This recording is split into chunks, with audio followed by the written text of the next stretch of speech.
The mop hit the floor with a wet slap that echoed down the empty hallway of St. Michael's Medical Center. Vincent Chin didn't look up when Dr. Bradford Ashworth's shoes appeared in his peripheral vision, polished leather that probably cost more than Vincent made in a week. He knew what was coming. He'd been cleaning this same hallway for 3 years, and he knew the sound of contempt when it approached. "You missed a spot." Dr. Ashworth's voice carried the particular tone of a man who enjoyed finding fault. Vincent straightened slowly, his 70-year-old back protesting the movement. The hallway gleamed under the fluorescent lights. There was no spot. There never was. "Yes, sir. I'll take care of it right away." The doctor didn't move. He stood there in his pristine white coat, stethoscope draped around his neck like a trophy, and Vincent could feel the younger man's eyes cataloging everything that was wrong with him. The faded blue janitor's uniform that hung loose on his small frame. The worn work boots held together with careful stitching. The gray hair cut military short because old habits died harder than old soldiers. Most people your age are retired, collecting disability, playing golf. Vincent kept his eyes down, respectful. "I'm grateful for the work, sir." Ashworth made a sound that might have been a laugh. It wasn't kind. He shifted his weight, and Vincent noticed the way the doctor positioned himself so the nurses at the station 30 feet away could see this interaction. This wasn't about a clean floor. This was about power, about reminding everyone in this hospital who mattered and who didn't. "This is the surgical recovery ward. My ward. I need it perfect. Not good enough. Perfect. Do you understand?" "Yes, sir. I understand, sir." "Then clean it again." Vincent waited until the doctor's footsteps faded before he allowed himself to breathe. His hands, scarred and calloused, tightened on the mop handle. For just a moment, something shifted in his posture, something that didn't belong to a janitor. Then it was gone, and he was just a tired old man mopping a floor that didn't need mopping. The smell of disinfectant was sharp in his nostrils as he worked. It always brought him back. 36 hours of that smell mixed with blood and cordite and fear. Key San, 1968. He'd been 23 years old and the only medic left standing when the mortar started falling on Firebase Charlie. 47 wounded men screaming for help and no medevac coming because the LZ was too hot. He pushed the memory away like he pushed the mop across gleaming tile. That was a long time ago. A different life. A different version of Vincent Chun who wore combat fatigues instead of a janitor's uniform, who saved lives instead of cleaning up after people who saved lives. His watch read 2:17 in the morning. The hospital was quiet in that particular way of late-night shifts, when most of the world was sleeping and the fluorescent lights seemed too bright, too harsh. Vincent preferred nights. Fewer people, fewer chances of running into his daughter. Dr. Emily Chun worked the day shift in the emergency room, 3 floors down. She didn't know her father mopped floors in the same building where she treated trauma patients. She thought he was retired, living off his pension and Social Security, maybe playing golf like Dr. Ashworth suggested. She'd begged him to retire after her mother died, said he'd done enough, sacrificed enough, that it was time to rest. But Vincent had made a promise to a dying man 55 years ago, and promises like that didn't come with expiration dates. He finished the hallway and moved to the recovery rooms, checking each one with the quiet efficiency of long practice. Most were empty at this hour, patients sleeping or moved to ICU. Room 347 had a young man in it, early 20s, Marine Corps tattoo visible on his forearm where it emerged from the hospital gown. IED injury, Vincent knew without checking the chart. He'd seen enough blast wounds to recognize the pattern. The kid was awake, staring at the ceiling with that particular look Vincent knew too well. The look of someone replaying moments, wondering why they were still breathing when others weren't. Vincent moved quietly, emptying the trash, wiping down surfaces. The Marine's eyes tracked his movement. "You served." It wasn't a question. Vincent paused, dustpan in hand. The kid was watching him with an intensity that suggested pain medication wasn't quite managing the pain. "Long time ago, son. You rest now." "What branch?" Vincent's hands stilled on the trash bin. "Army. Medical Corps." The Marine nodded slowly, Like something made sense now. I thought so. The way you move. Like you're doing rounds. Vincent said nothing. He finished his work and moved toward the door. Thank you for your service. The words stopped Vincent mid-step. He turned, met the young Marine's eyes for the first time. In them, he saw Firebase Charlie. He saw 47 faces. He saw Jimmy Morrison bleeding out in a muddy trench, using his last breath to make Vincent promise to keep saving them. Thank you for yours. He left before the Marine could see his hands shaking. The rest of the shift passed in a familiar rhythm of work that required no thought. Mop, wipe, empty, repeat. The hospital around him breathing with its own life. Monitors beeping, ventilators sighing, the soft shuffle of nurses making rounds. Vincent moved through it all like a ghost, invisible to everyone except those who'd learned to see past appearances. At 6:30, as the early morning light began filtering through the windows, Vincent clocked out and walked to the parking lot. His truck was 15 years old and made concerning noises, but it started. He drove through streets, just beginning to wake up, past the cemetery where his wife, Sarah, rested under a simple stone marker, past the Vietnam Veterans Memorial, where Jimmy Morrison's name was etched in black granite. He didn't stop. He'd visit Jimmy tomorrow, like he did every week.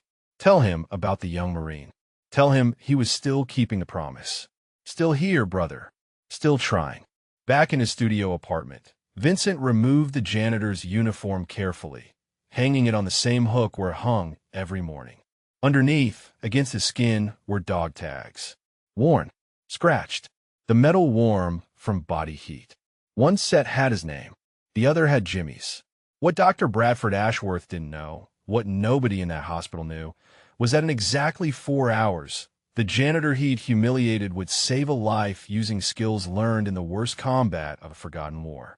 And 12 hours after that, a small metal object found under a bed would change everything. Vincent didn't sleep well. He never did. The dreams came whether he wanted them or not, vivid and precise, carrying the weight of 55 years like it was yesterday. In the dream, he was always running. Firebase Charlie under mortar attack, the ground erupting in geysers of mud and shrapnel. And Jimmy Morrison was still alive, still screaming for him to get down, to take cover. But Vincent never took cover in the dreams. He ran toward the wounded instead, just like he'd done that day. 47 men scattered across 200 meters of hell, and every single one of them needed him more than he needed to survive. He woke at noon to sunlight streaming through the thin curtains of his studio apartment. His hands ached. They always did after the dreams. Phantom pain from wounds that had healed decades ago on the outside, but never quite stopped bleeding on the inside. The apartment was small, sparse, everything Vincent owned fitting into 200 square feet. A narrow bed, a table with one chair, a kitchenette he rarely used. On the wall, a single photograph in a simple frame. Sarah on their wedding day, 1972, her smile bright enough to make him forget Key Sand for almost an entire afternoon. Next to it, a folded American flag from her funeral, the kind they gave to veterans' widows. Except Sarah had been the one who served a full career. Vincent was the one who'd earned the flag they'd given her. He made coffee in the tiny pot that sputtered and hissed, then sat at the table with the photograph. This was his ritual. Every day before his shift, he talked to Sarah like she was still here, still listening, still forgiving him for all the ways he'd failed her. Emily Maid, attending physician, last month. You would have been so proud. She doesn't know I know. I saw it in the hospital newsletter. He traced Sarah's face with one scarred finger. She'd understood the nightmares, the guilt, the way he woke up reaching for medical supplies that weren't there. She'd understood because she'd served too, Army nurse, and she knew what it meant to carry the weight of lives you couldn't save. When she died 3 years ago, cancer that came fast and brutal, Vincent had broken. Emily had found him in the garage, sitting in the dark, holding Sarah's favorite sweater and sobbing like a child. She'd held him while he shattered, then spent the next month trying to convince him to move in with her, to let her take care of him. He left instead, packed a bag one night, and left a note. I love you. I'm sorry. Live your life. Don't look for me. It had been cruel. He knew that. But Emily deserved better than watching her father drown in grief and guilt, better than seeing him become the ghost he'd felt like since Sarah's last breath. So he'd found this apartment, paid cash, taken the night shift janitorial job at the hospital where his daughter worked days, and built a life in the shadows where he could watch over her without burdening her with his presence. The coffee was bitter but hot. Vincent drank it black, always had, always would. Jimmy used to joke about it. Said Vincent's taste buds had been burned off by all the terrible army coffee at Keysan. Jimmy had taken his with 3 sugars and powdered creamer when they could get it, which wasn't often. Jimmy Morrison, 22 years old, medic, best friend Vincent ever had. Dead 55 years, but still more real than most of the living people Vincent knew. The memory came without permission. Firebase Charlie, day 2 of the siege. They'd been working non-stop, Vincent and Jimmy, moving between wounded men while mortars fell like rain. Jimmy had just finished applying a tourniquet when he looked up, eyes going wide. Incoming. Vincent had been crouched over a soldier with sucking chest wound, hands slick with blood, and he'd frozen for just a second. 1 second. That was all it took. Jimmy hit him like a linebacker, driving them both into a drainage trench just as the mortar round impacted where Vincent had been kneeling. The explosion was a physical thing, a fist of pressure and heat and screaming metal. When Vincent's ears stopped ringing enough to hear, Jimmy was gasping. The shrapnel had caught him across the abdomen and thigh. Vincent saw the arterial spray and knew immediately. Femoral artery severed. Maybe 90 seconds before exsanguination. No time for a medevac, even if one could land, which it couldn't. He applied pressure anyway. Screamed for supplies. Worked with hands that wouldn't stop shaking while Jimmy looked up at him with eyes that were already dimming. Not your fault. Document Jimmy's voice had been steady despite the pain, despite everything. Never your fault. Keep saving them. Promise me. Vincent had promised. And then Jimmy had died in his arms while mortars continued to fall and 46 other men continued to need him. The coffee cup was empty when Vincent came back to himself. His hands were shaking again. He looked at the clock. 3 in the afternoon. Time to get ready for his shift. He showered and dressed in the same faded blue uniform he wore every night, then paused before leaving. On the small table beside his bed was a cigar box, battered and held together with tape. Inside were the things he'd carried out of Vietnam. Jimmy's dog tags, a photograph of their platoon, most of the faces dead now. A combat medic patch, the kind you earned, not bought. And beneath it all, something he rarely looked at anymore because looking hurt too much. A letter from the Department of the Army, dated April 1969. Words like valor and conspicuous gallantry and above and beyond the call of duty. Words that felt obscene when Jimmy was dead and Vincent was alive. He'd thrown the medal away after Sarah's funeral. Couldn't bear to look at it. Couldn't bear the weight of recognition he didn't deserve. Jimmy was the hero. Jimmy had saved his life. All Vincent had done was survive. He closed the box without looking deeper and headed for the door. The drive to the hospital took 20 minutes through early evening traffic. Vincent parked in the far corner of the employee lot, the spot nobody wanted because it was furthest from the entrance. He preferred it. Less chance of running into day, shift staff clocking out. The time clock in the basement employee area read 6:45 when he punched in. The night shift supervisor, a tired woman named Margaret who'd always been kind to him, nodded as he collected his supplies. Rough one today, Vincent. Dr. Ashworth's been on a tear. Watch yourself. Vincent nodded his thanks and wheeled his cart toward the elevator.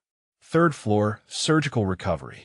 His ward, or rather, Dr. Bradford Ashworth's ward, and Vincent just cleaned it. The elevator doors opened onto familiar territory. Gleaming floors, antiseptic smell, the soft beeping of monitors creating a rhythm that Vincent's heart knew by muscle memory. Nurses moved between rooms with quiet efficiency, and somewhere a patient was crying softly, the kind of crying that came from pain no medication could quite reach. Vincent began his work. The hallway first, the one Dr. Ashworth always found fault with. Then the recovery rooms, one by one, moving with the practiced invisibility of someone who'd learned to be furniture. Room 3:47. The young Marine was awake again, physical therapy equipment beside the bed suggesting he'd been working hard. His eyes tracked Vincent's entrance with recognition. Army medic. I remember. You told me last night. Vincent emptied the trash without responding, but the Marine continued. I looked at your badge. Vincent Chun. I tried to look you up. Figure maybe I'd find your unit. Thanks some of your buddies for their service too. Vincent's hands stilled on the trash bin. Couldn't find anything. Like you were a ghost. The words hit harder than they should have. Ghost. That's what they called him at Key San after the siege. Doc Ghost.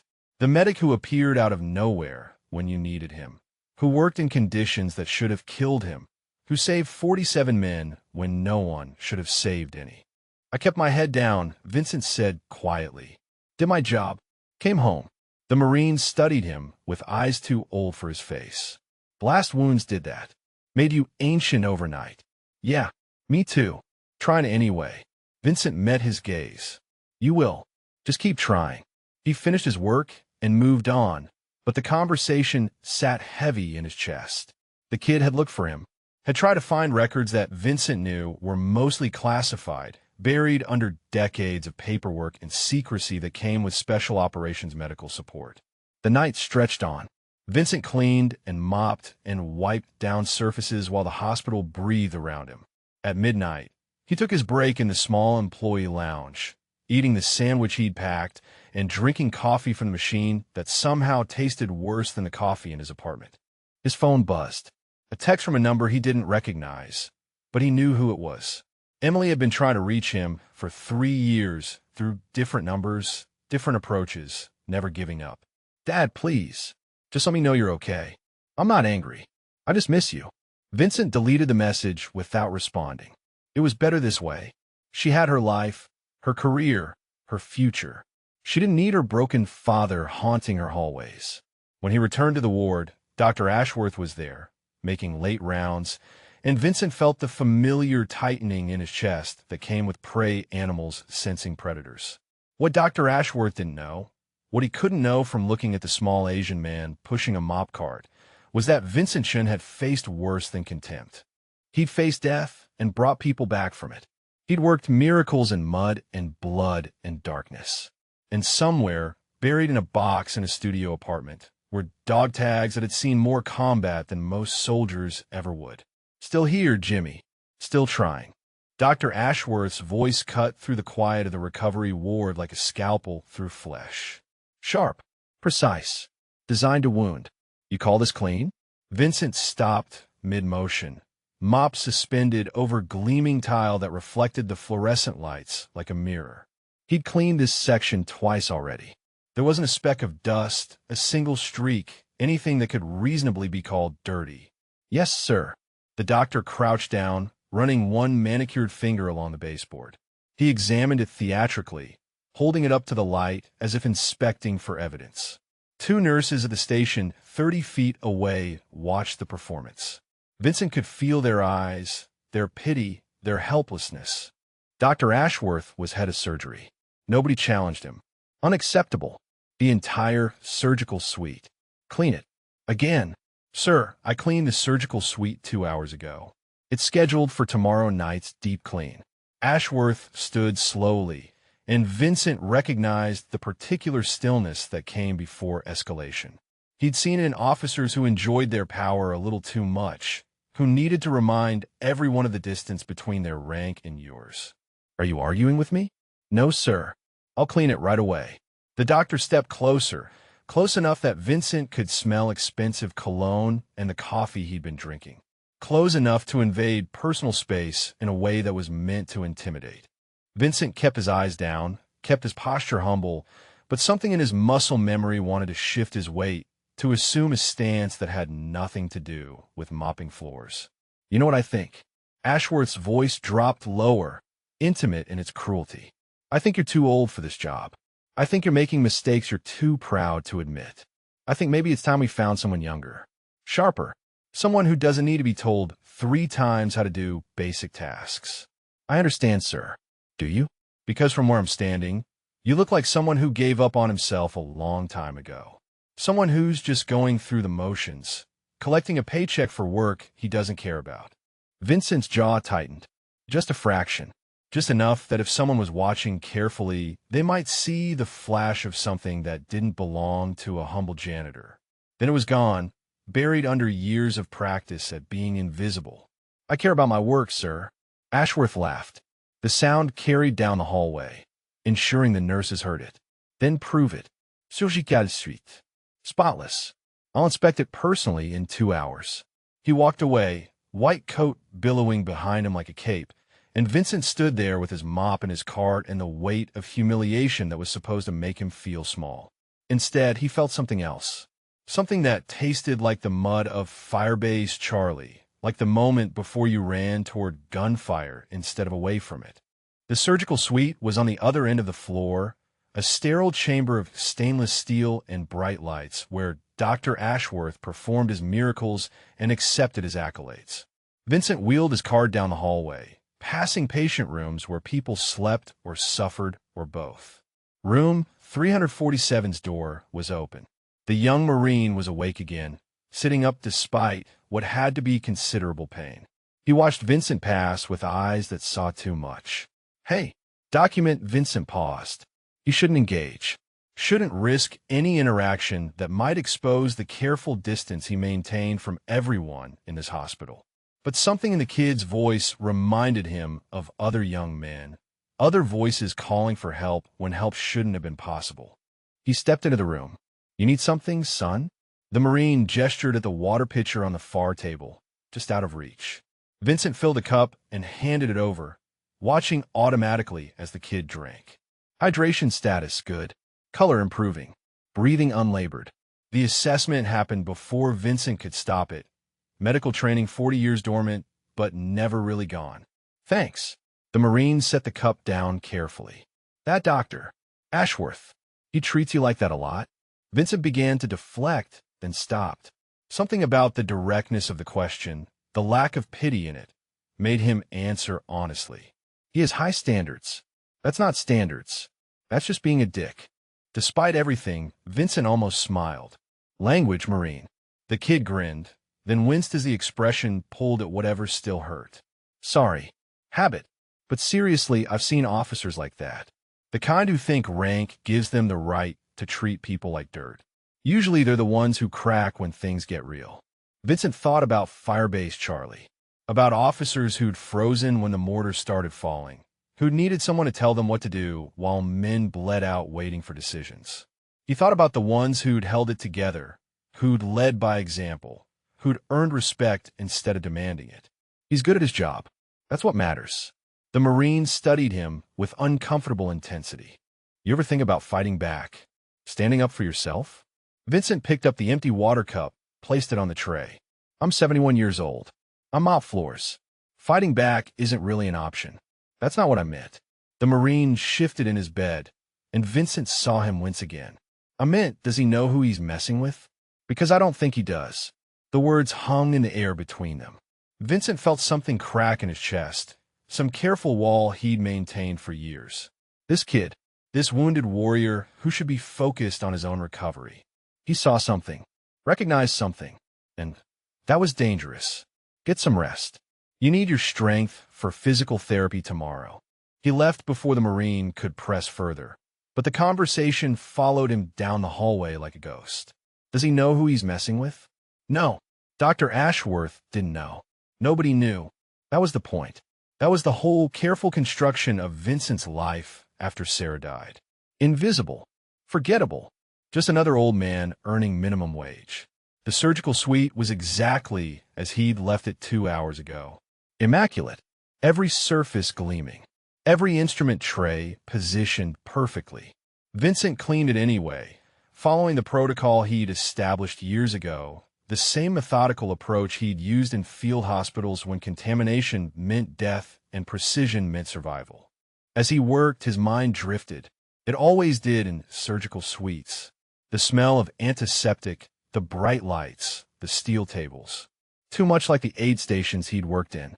Too much like the moments between saving lives and watching them slip away despite everything you knew, everything you tried. Jimmy had been good in the aid stations. Calm under pressure, Quick hands. He could start in 4 in the dark, while mortars fell, could triage 10 wounded men in the time it took most medics to assess one. They'd work together like synchronized dancers, anticipating each other's movements, covering each other's backs. Until the moment when covering Vincent's back had cost Jimmy everything.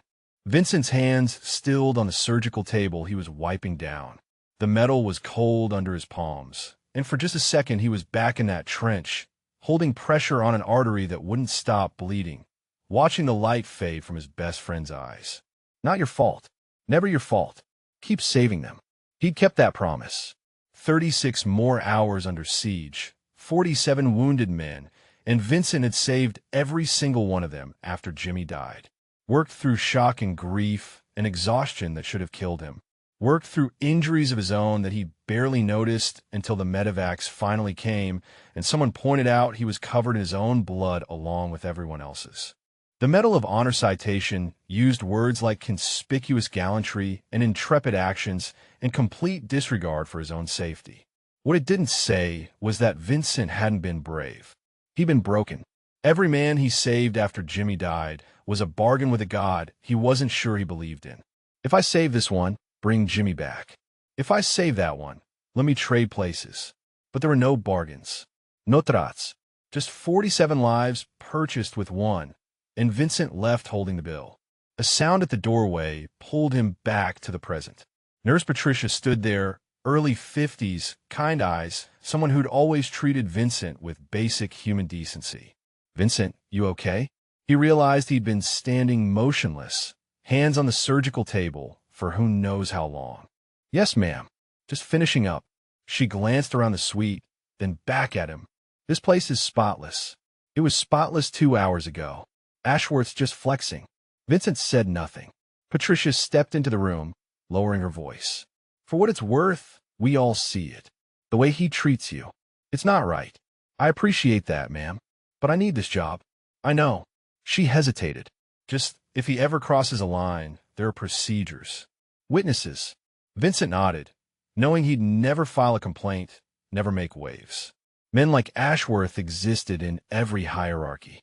You survived them by being smaller, quieter, less worth the effort of crushing. Patricia left, and Vincent finished his work. 2 hours after Ashworth's ultimatum, the surgical suite gleamed like an operating theater prepared for royalty. Vincent knew it wouldn't matter. The doctor would find something. He always did. But when Ashworth arrived for his inspection, he barely glanced around before nodding curtly and leaving without a word. The silence was somehow worse than the criticism. It said Vincent wasn't even worth the effort of mockery. Back in the hallway, wheeling his cart toward the next section of floor that needed his attention, Vincent passed a window overlooking the city. Lights scattered across the darkness like stars.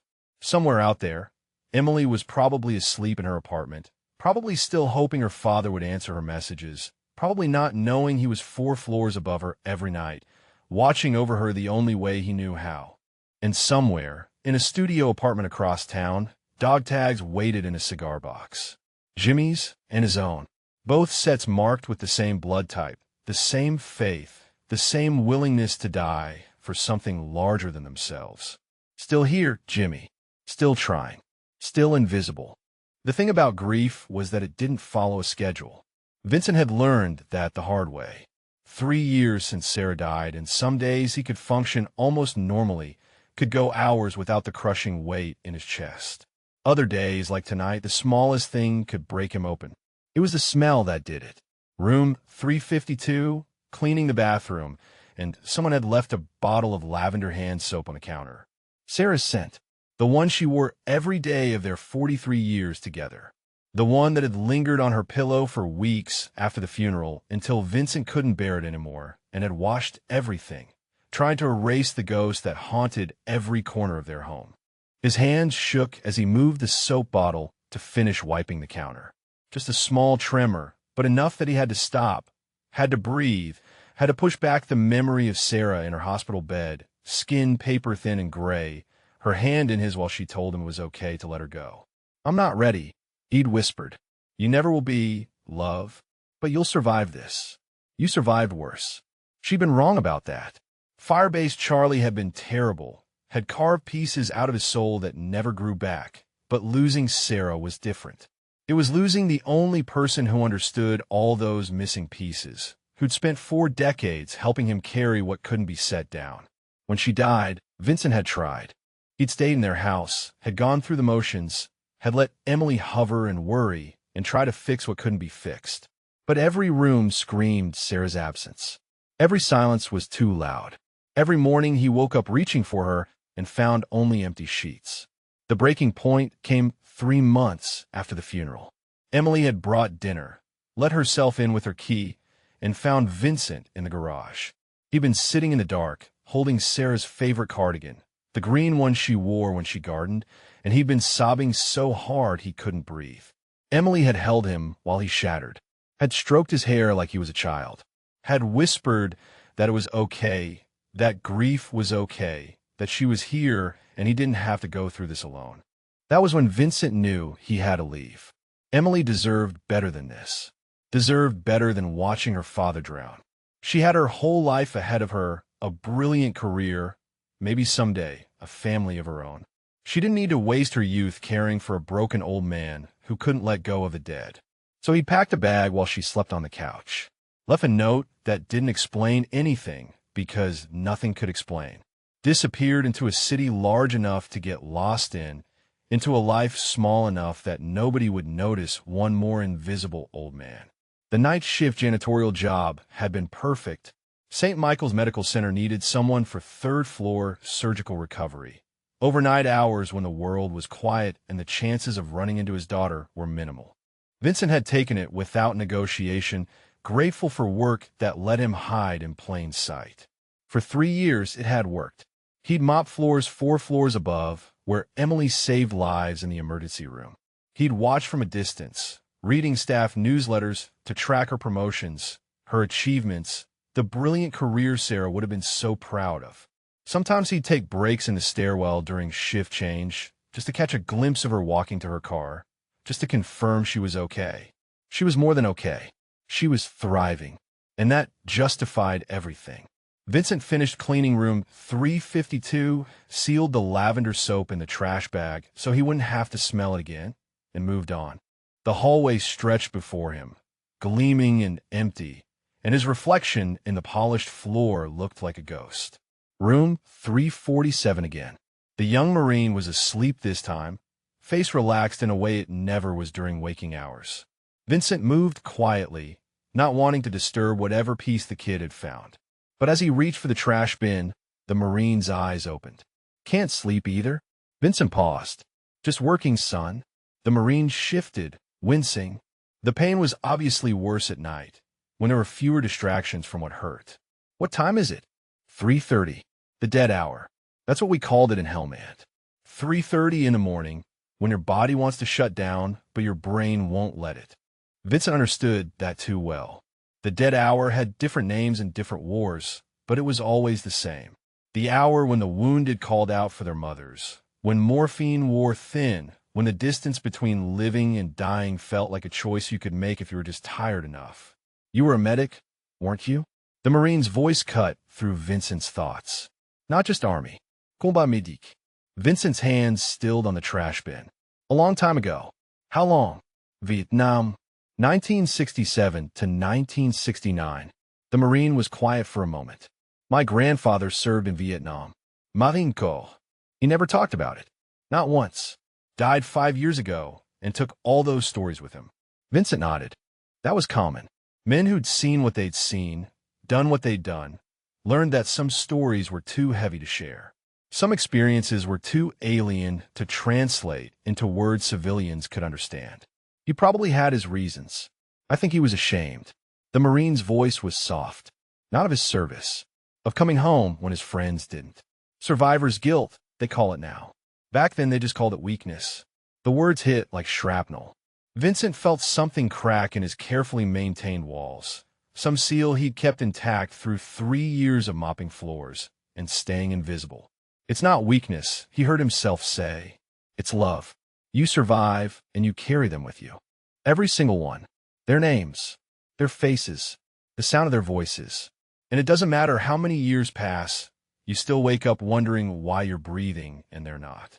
The Marine was watching him with those two-old eyes. How many? Vincent didn't pretend not to understand. 47 survived. One didn't. Jesus. 47. And you remember all of them? Every name, every face, every wound. The silence that followed was heavy but not uncomfortable. It was the silence of recognition, of one person who'd seen things acknowledging another who'd seen things too. The Marine broke it first. The one who didn't make it. He was close. My best friend, Jimmy Morrison, 22 years old. He died saving my life. Vincent didn't know why he was telling this kid. Didn't know why tonight, after 3 years of keeping his head down and his history buried, the words were spilling out like blood from an arterial wound. Maybe it was the lavender soap. Maybe it was the dead hour. Maybe it was just that the weight of silence had finally gotten too heavy to carry alone. We were medics together at Firebase Charlie. Key San Siege, January 1968. Mortars falling like rain for 36 hours straight. No medevac possible, LZ too hot. 47 wounded scattered across the firebase, and only 2 medics left standing. Jimmy and me. He stopped, but the Marine waited. Not pushing, just present. The way good listeners were. We worked nonstop, moving between casualties, doing what we could with what we had. Jimmy was better than me. Faster, calmer. He could star in 4 in the dark while explosions shook the ground.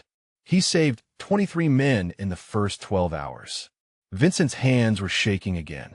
He gripped the edge of the trash bin to still them. Day 2 of the siege. I was working on a sucking chest wound. Concentrating so hard, I didn't hear the mortar round coming in. Jimmy did. He tackled me into a drainage trench just as it hit. Shrapnel caught him across the abdomen and thigh. Severed his femoral artery. The Marine's face had gone still. That kind of wound. 90 seconds, Vincent confirmed. I applied pressure. Screamed for supplies we didn't have. Tried everything I knew. But in a firefight with no backup, no blood transfusions, 90 seconds isn't enough time to save someone from an arterial bleed. What did he say? Vincent's voice came out rough. He said it wasn't my fault. Told me to keep saving them. Made me promise. And you did. Vincent nodded. After Jimmy died, I worked another 24 hours straight. Saved all 47 of the remaining wounded. Didn't eat. Didn't sleep. Didn't stop until the medevacs finally came and someone had to physically pull me away from the last casualty. The Marine was quiet for a long moment. Then he said something that broke what was left of Vincent's composure. Your friend, Jimmy, he'd be proud of you. Not just for saving those men. For still being here. Still trying. Vincent had to turn away. Had to pretend he was checking something on his card so the kid wouldn't see his face. When he could speak again, his voice was barely above a whisper. Some days I'm not sure that's true. Trust me, it is. Vincent finished his work quickly after that. Needing to move, needing the familiar rhythm of work to rebuild the walls that had crumbled. But as he left the room, the Marine called out one more time. Hey, document. Thank you. For talking. For trusting me with that. Vincent paused in the doorway. Get some sleep, Marine. You've got physical therapy in the morning. You too. Sleep, I mean. The dead hour doesn't last forever. Vincent pushed his cart down the empty hallway, past windows showing a city still sleeping, past rooms full of people fighting their own battles with pain and fear and uncertainty. His reflection in the polished floor looked less like a ghost now, more like a man carrying weight but still standing under it. Still here, Jimmy. Still trying. Still carrying you forward. Dr. Ashworth found Vincent in the supply closet at 4 in the morning, reorganizing cleaning solutions that didn't need reorganizing. The doctor's presence filled the small space like a storm cloud, all expensive cologne and barely contained contempt. I need you to do something for me. Vincent turned, bottle of disinfectant still in hand. Yes, sir. The VIP suite. Room 380. We had a high-profile patient discharged this morning. Senator's father. The room needs to be pristine before the next occupancy. I'm talking white glove inspection level. Can you handle that? Or should I find someone more competent? The insult was casual, thrown out like it meant nothing. Vincent absorbed it the way he'd learned to absorb everything, with silence and a nod. "I can handle it, sir. You have 2 hours." The new patient arrives at 6:30. Ashworth left without waiting for acknowledgement, and Vincent stood in the closet listening to expensive shoes echo down the hallway. 2 hours for a full VIP suite deep clean. It was possible, barely, if nothing went wrong, which meant Ashworth was setting him up to fail. Vincent gathered his supplies methodically.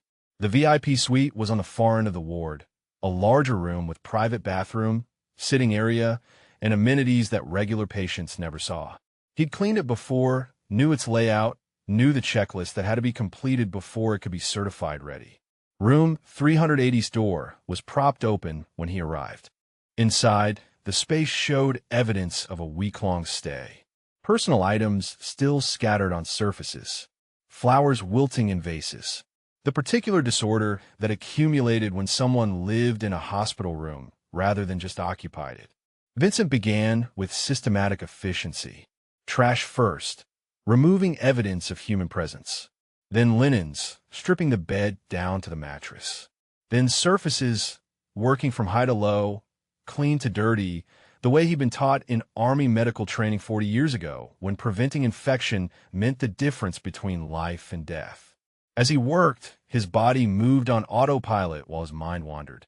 The conversation with the young Marine had opened something he'd kept sealed tight. Memories flooded and unbidden, not just of Jimmy, but of all of them. The 47 faces he'd saved at Firebase Charlie. Their names, their injuries, their voices calling for help through the smoke and chaos. He wondered sometimes what had happened to them. Whether they made a home, built lives, had families. Whether they ever thought about the small Vietnamese-American medic who'd kept them alive through the longest night of their lives. Probably not. He'd been just another face in the chaos, another set of hands doing what needed doing. But Jimmy they would remember if any of them were still alive. Jimmy with his terrible jokes and his 3-sugar coffee and his absolute certainty that every wounded man deserved every chance. Jimmy who'd given his life for a friend and asked only that the work continue. Vincent's hands stilled on the bedside table he was wiping down. On the surface, beneath where a water glass had been, was a ring, gold band, simple, worn smooth by decades of wear. A wedding ring, left behind in the rush of discharge, the kind of oversight that happened when elderly patients were being moved. He picked it up carefully, examining the inscription inside. Thomas and Margaret, 1959. 66 years of marriage compressed into a circle of gold, and someone's grandfather had left it behind. Vincent set it aside carefully, making a mental note to turn it into lost and found after he finished. He knew what that ring meant, knew the weight of commitment it represented, the decades of waking up beside the same person, of choosing love over and over through all the days that tested it. He and Sarah had been married 43 years. Would have been 46 if cancer hadn't stolen her. Vincent still wore his own wedding band on a chain under his shirt, couldn't bear to put on his finger because the weight of it without her felt like a lie. The bathroom was next, and here Vincent's medical training showed most clearly. He cleaned like he was preparing for surgery. Every surface disinfected, every corner addressed. The protocols he'd learned in field hospitals applied to civilian life, the understanding that invisible threats could kill just as surely as bullets. He was on his knees, scrubbing the bathroom floor, when he heard footsteps. Heavy, purposeful. Dr. Ashworth's footsteps. Vincent glanced at his watch. 5:15. Still 45 minutes before the deadline. But Ashworth stood in the bathroom doorway, examining the room with theatrical scrutiny. "Well, let's see if you've managed to meet basic standards." The doctor moved through the suite like a general inspecting troops, running fingers along surfaces, checking corners, looking for any excuse to find fault. Vincent stood quietly, hands clasped in front of him, waiting for the verdict he knew was coming regardless of the work's quality. Ashworth spent 10 minutes on his inspection. He checked the window sills. He examined the bathroom fixtures. He even got down on one knee to look under the bed, a gesture so obviously performative that Vincent almost felt sorry for him. Finally, the doctor straightened. His face showed something that might have been disappointment. It's acceptable. 2 words. No pras. No acknowledgement of the 2-hour deadline, met with time to spare. Just acceptable, delivered like it physically pained him to admit Vincent had done anything right. But as Ashworth turned to leave, he paused. His eyes landed on the bedside table where Vincent had carefully placed the wedding ring. What's this? A ring, sir. Left behind by the previous patient. I was going to take it to Lost and found when I finished. Ashworth picked up the ring, examined it with the same critical eye he'd used on the room. Then something shifted in his expression. Something calculating. This is a gold band. Probably worth a few $100s at least. You found it and your first thought was lost and found? Vincent didn't understand where this was going. Yes, sir. It belongs to the patient's family. Or, the doctor said slowly, it belongs to whoever finds it. Finders keepers. That's how the world works. The implication hung in the air between them. Vincent felt something cold settle in his stomach. With respect, sir, I don't think that's right. Someone's going to be looking for this. It means something to them. Ashworth's smile was thin. Of course you don't. Because you're a good person. A moral person. The kind of person who mops floors at 71 because he needs the money but still turns in lost jewelry instead of pocketing it. He set the ring back down, but the weight of his contempt remained. You know what your problem is, Vincent? You think being good matters. You think if you just keep your head down and do the right thing, eventually you'll be rewarded. But the world doesn't work that way. The world rewards people who take what they want. People who understand that rules are for people too weak to break them. Vincent said nothing. There was nothing to say that wouldn't make this worse. You're a dinosaur. A relic from a time when people believed in honor and sacrifice and all those other fairy tales. And where has it gotten you? Mopping my floors at 3 in the morning. Alone. Forgotten. Invisible. Each word was chosen to cut, and they did. But Vincent had survived worse than words. He'd survived Firebase Charlie. He'd survived watching his best friend die. He'd survived losing Sarah. He could survive this. Is there anything else you need, sir? Ashworth studied him for a long moment. Then he shook his head. Get back to work. And take that ring to Lost and Found before you get tempted. He left, and Vincent stood alone in the pristine VIP suite with a wedding ring that represented 66 years of love and a doctor who thought keeping it would be tempting. Vincent picked up the ring carefully, held it in his palm. The gold was warm from being in his hand, and he thought about Thomas and Margaret, whoever they were. Thought about the panic they'd feel when they realized it was missing. Thought about Sarah's ring, the one he wore around his neck, and how devastated he'd be if he lost it.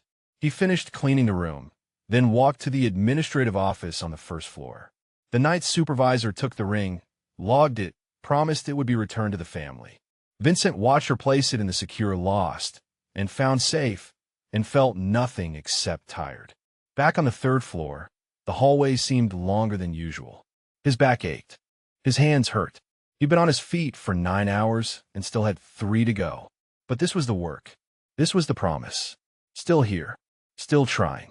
Room 347 was dark when he passed, but he could see the young Marine's shape in the bed, finally sleeping. Vincent paused, remembering their conversation about survivor's guilt, about carrying the dead forward. The kid was right. The dead hour didn't last forever, but sometimes it felt like it did.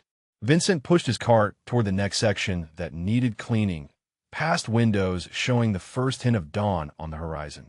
Somewhere in this hospital, 4 floors down, Emily would be arriving for her shift soon.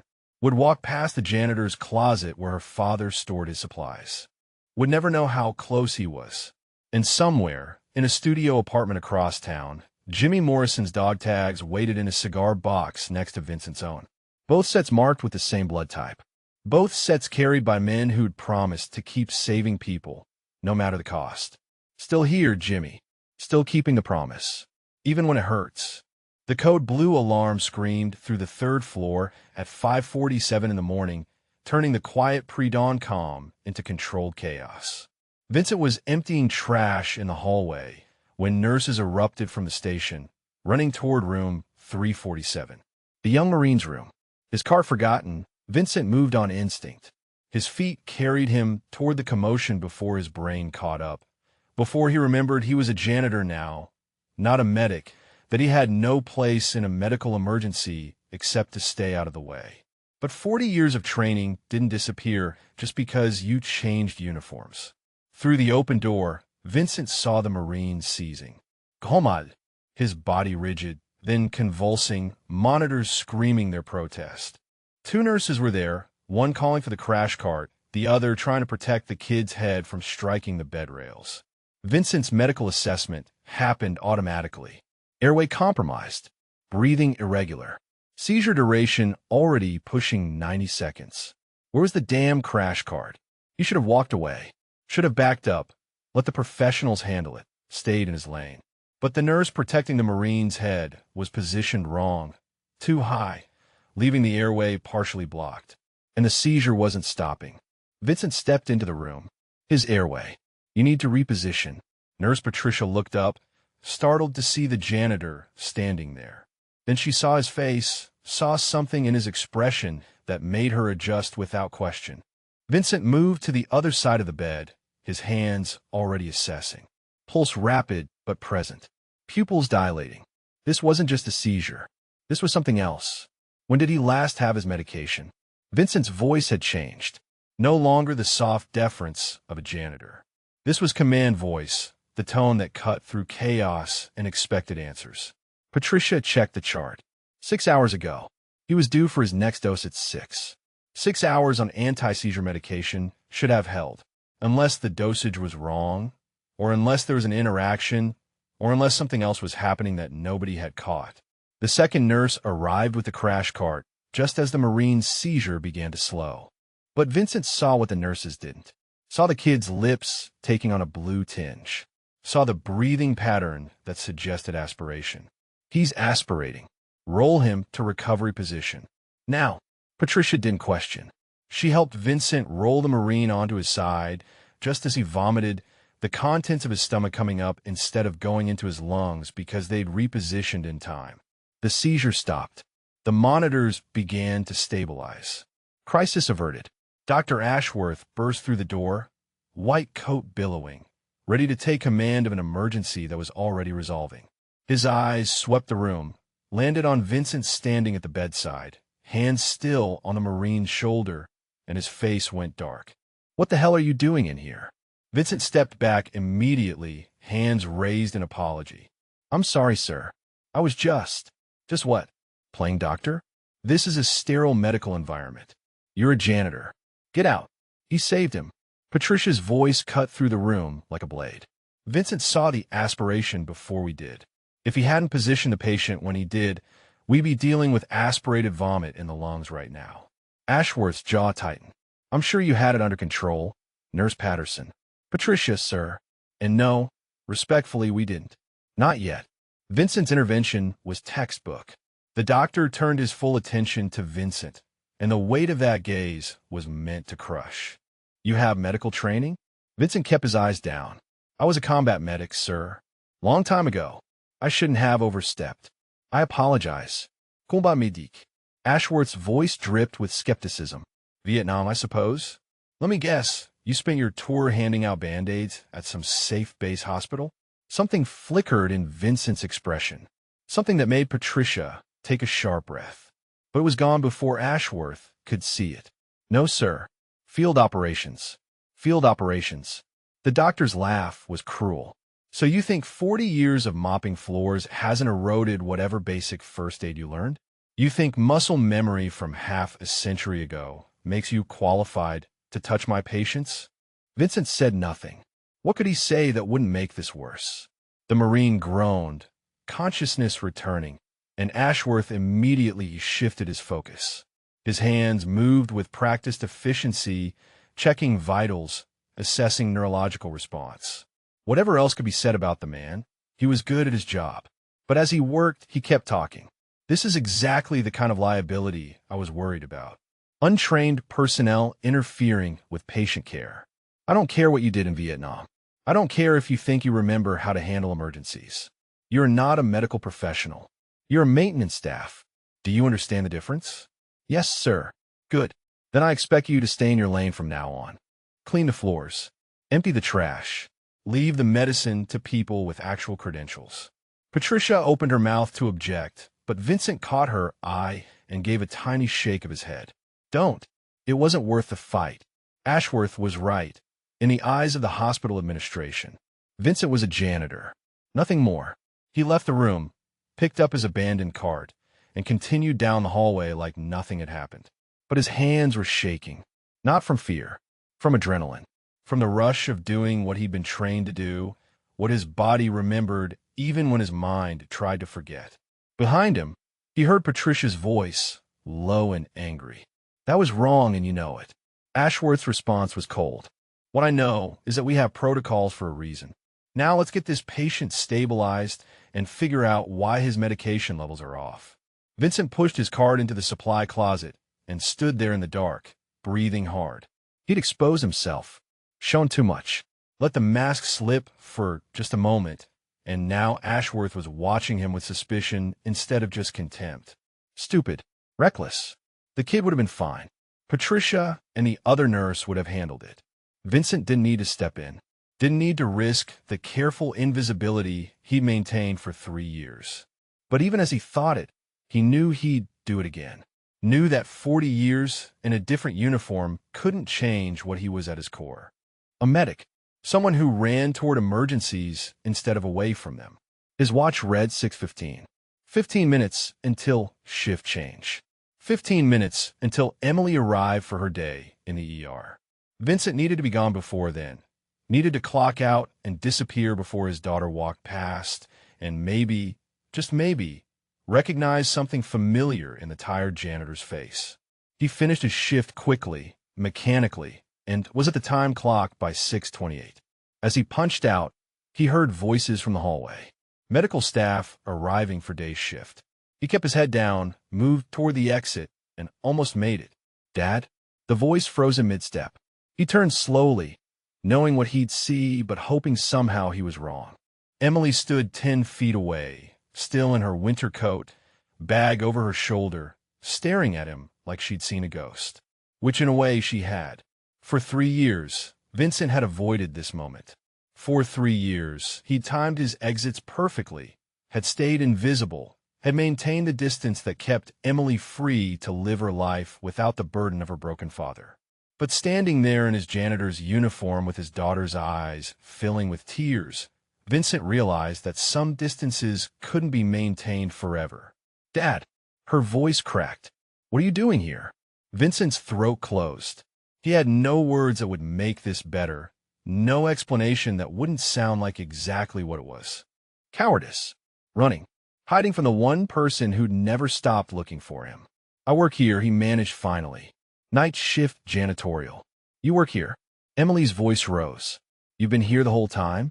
3 years of not knowing if you were alive or dead. 3 years of searching, and you've been here? Honey, I'm sorry. Sorry? She stepped closer, and Vincent saw the anger beneath the tears. I thought you were dead. I filed missing persons reports. I had the police searching homeless shelters. I spent every spare minute trying to find you. And you were here, for floors above me. This whole time, a small crowd was gathering. Other staff members arriving for their shifts, drawn by the commotion. Vincent saw Nurse Patricia among them, her face registering shock as she put the pieces together.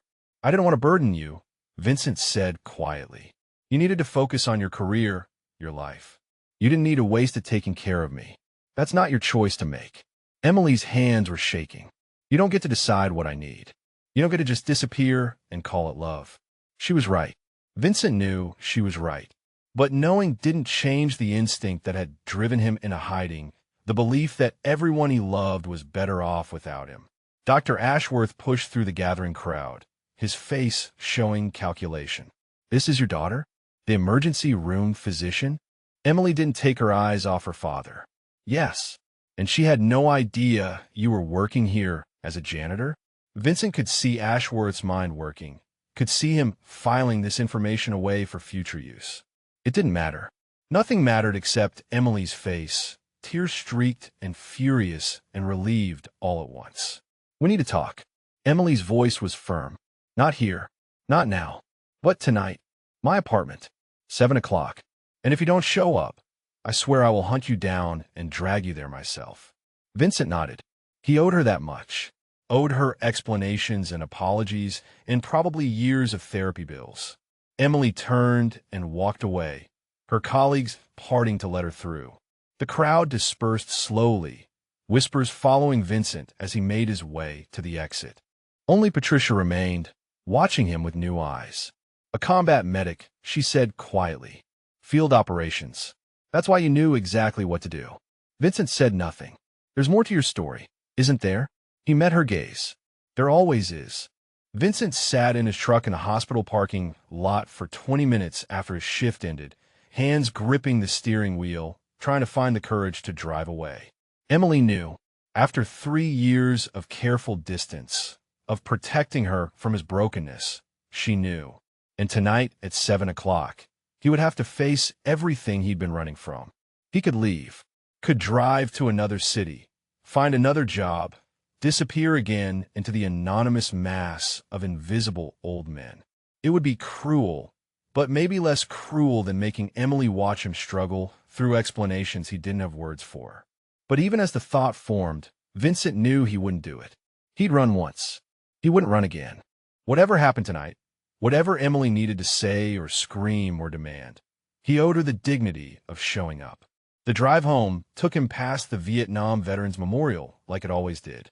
Vincent pulled over, engine idling, and looked at the black granite wall where Jimmy Morrison's name was etched among thousands of others. Usually he visited on Saturdays, had whole conversations with his dead friend about the week that had passed. But today he needed Jimmy's counsel more than usual. He got out of the truck, walked to the wall, found Jimmy's name with a muscle memory of repetition. I messed up, brother. Let Emily find me. Could have walked away when I heard her voice, but I turned around. Now I have to explain why I left. Why I stayed gone. Why I chose mopping floors over letting my own daughter help me. The granite reflected Vincent's face back at him, superimposed over Jimmy's name. He looked old, tired, every one of his 71 years showing in the lines around his eyes, the gray stubble on his jaw, the way his shoulders curved forward like he was carrying invisible weight. She's so angry, and she has every right to be. I told myself I was protecting her, but maybe I was just protecting myself. Maybe I'm still that same coward who couldn't save you. The words hung in the cold morning air. A couple walking their dog passed behind him, gave him space the way people always gave space to old veterans talking to memorial walls. Vincent pressed his palm against Jimmy's name. I don't know what to tell her. Don't know how to explain that some days breathing feels like betrayal. That I wake up and you're still dead, and Sarah's still gone, and I'm still here, and none of it makes sense. The granite was cold under his palm. Vincent stood there until his hand went numb, until the morning sun climbed higher and the memorial shifted from shadow to light. Then he went home to sleep before the conversation that would crack him open. He dreamed of Firebase Charlie. Always Firebase Charlie. But this time Sarah was there too, standing in the trench next to Jimmy's body, wearing her favorite green cardigan and looking at Vincent with eyes that held no judgment. You survived because you were supposed to survive, she said. Not instead of Jimmy. Not because you deserved it more. Just because that's how it happened. That doesn't make it fair. No, it doesn't. But fair isn't the same as meaningful. You're still here for a reason, love.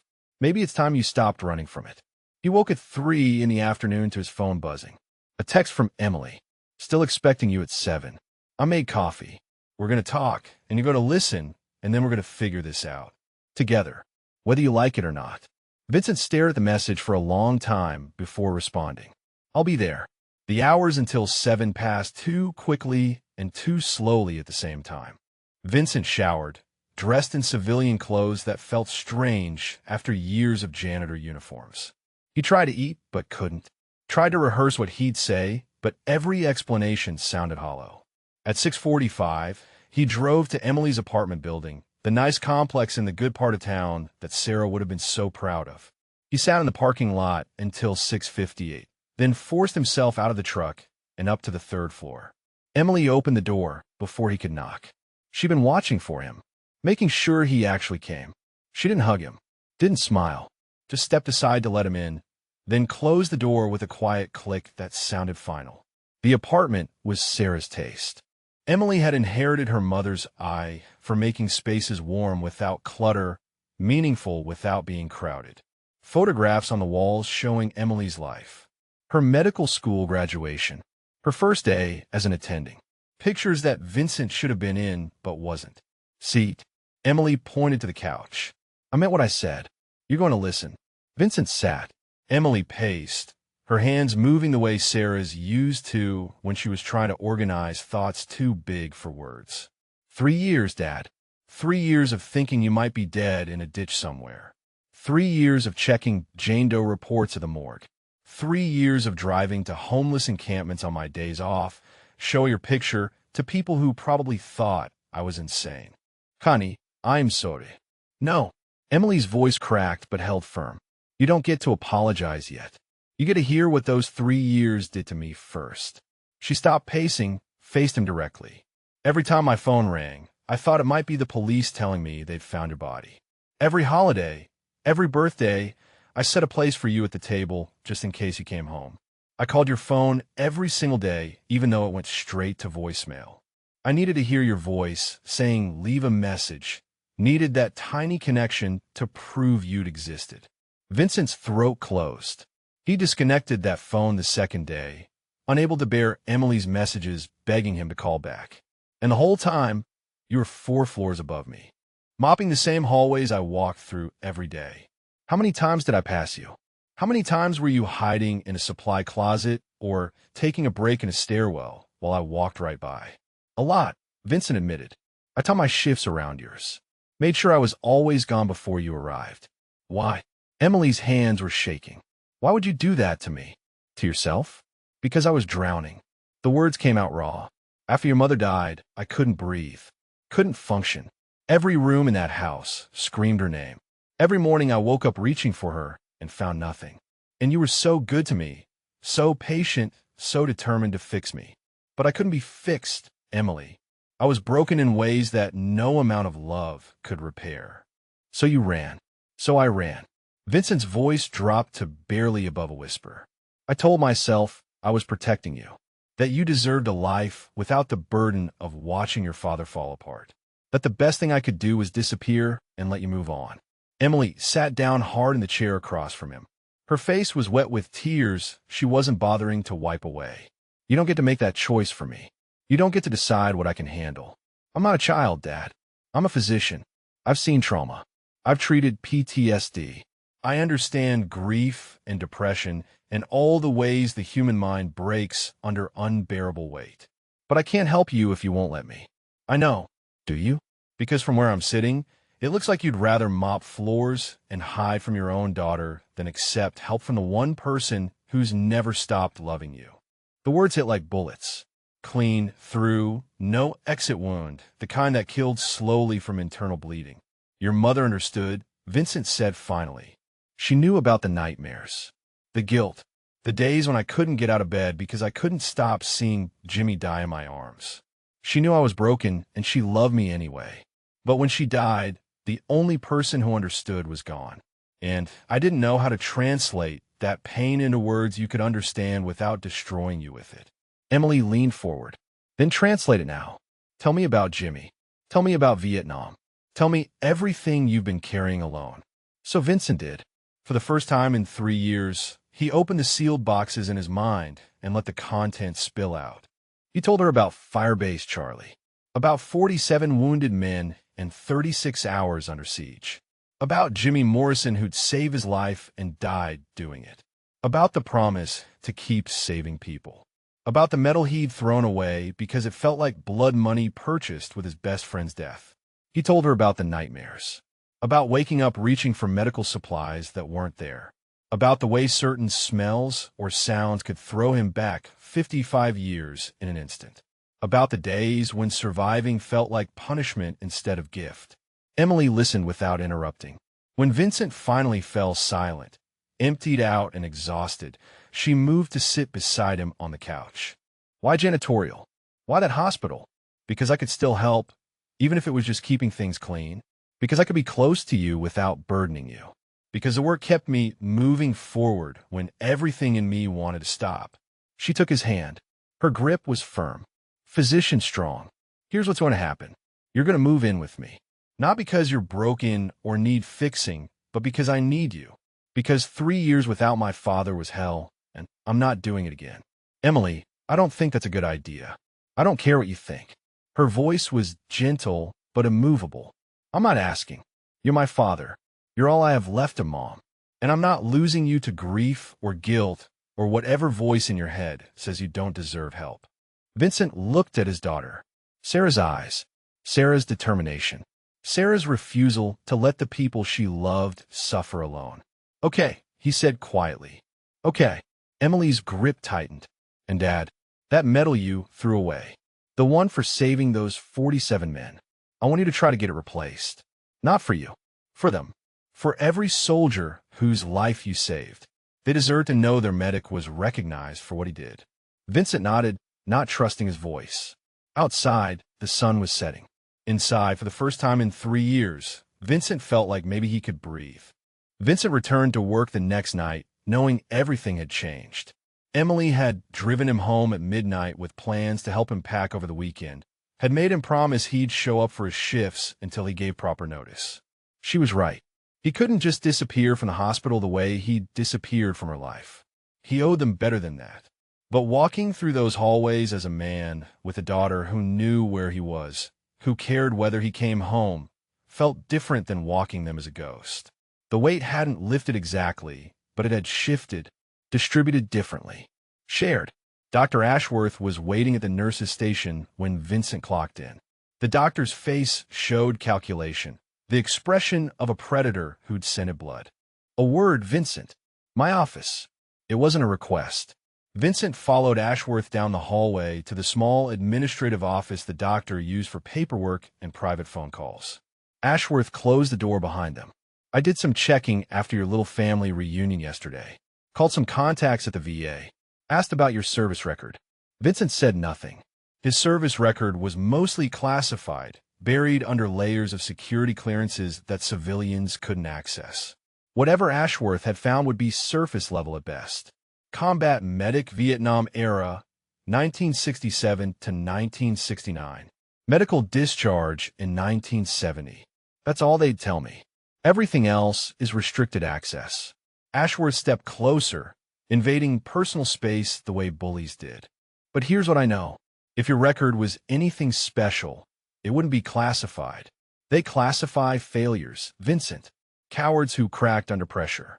Soldiers who got their buddies killed and needed the army to bury the evidence. The words were designed to provoke, to crack Vincent's careful composure. And they worked. Something shifted in Vincent's posture.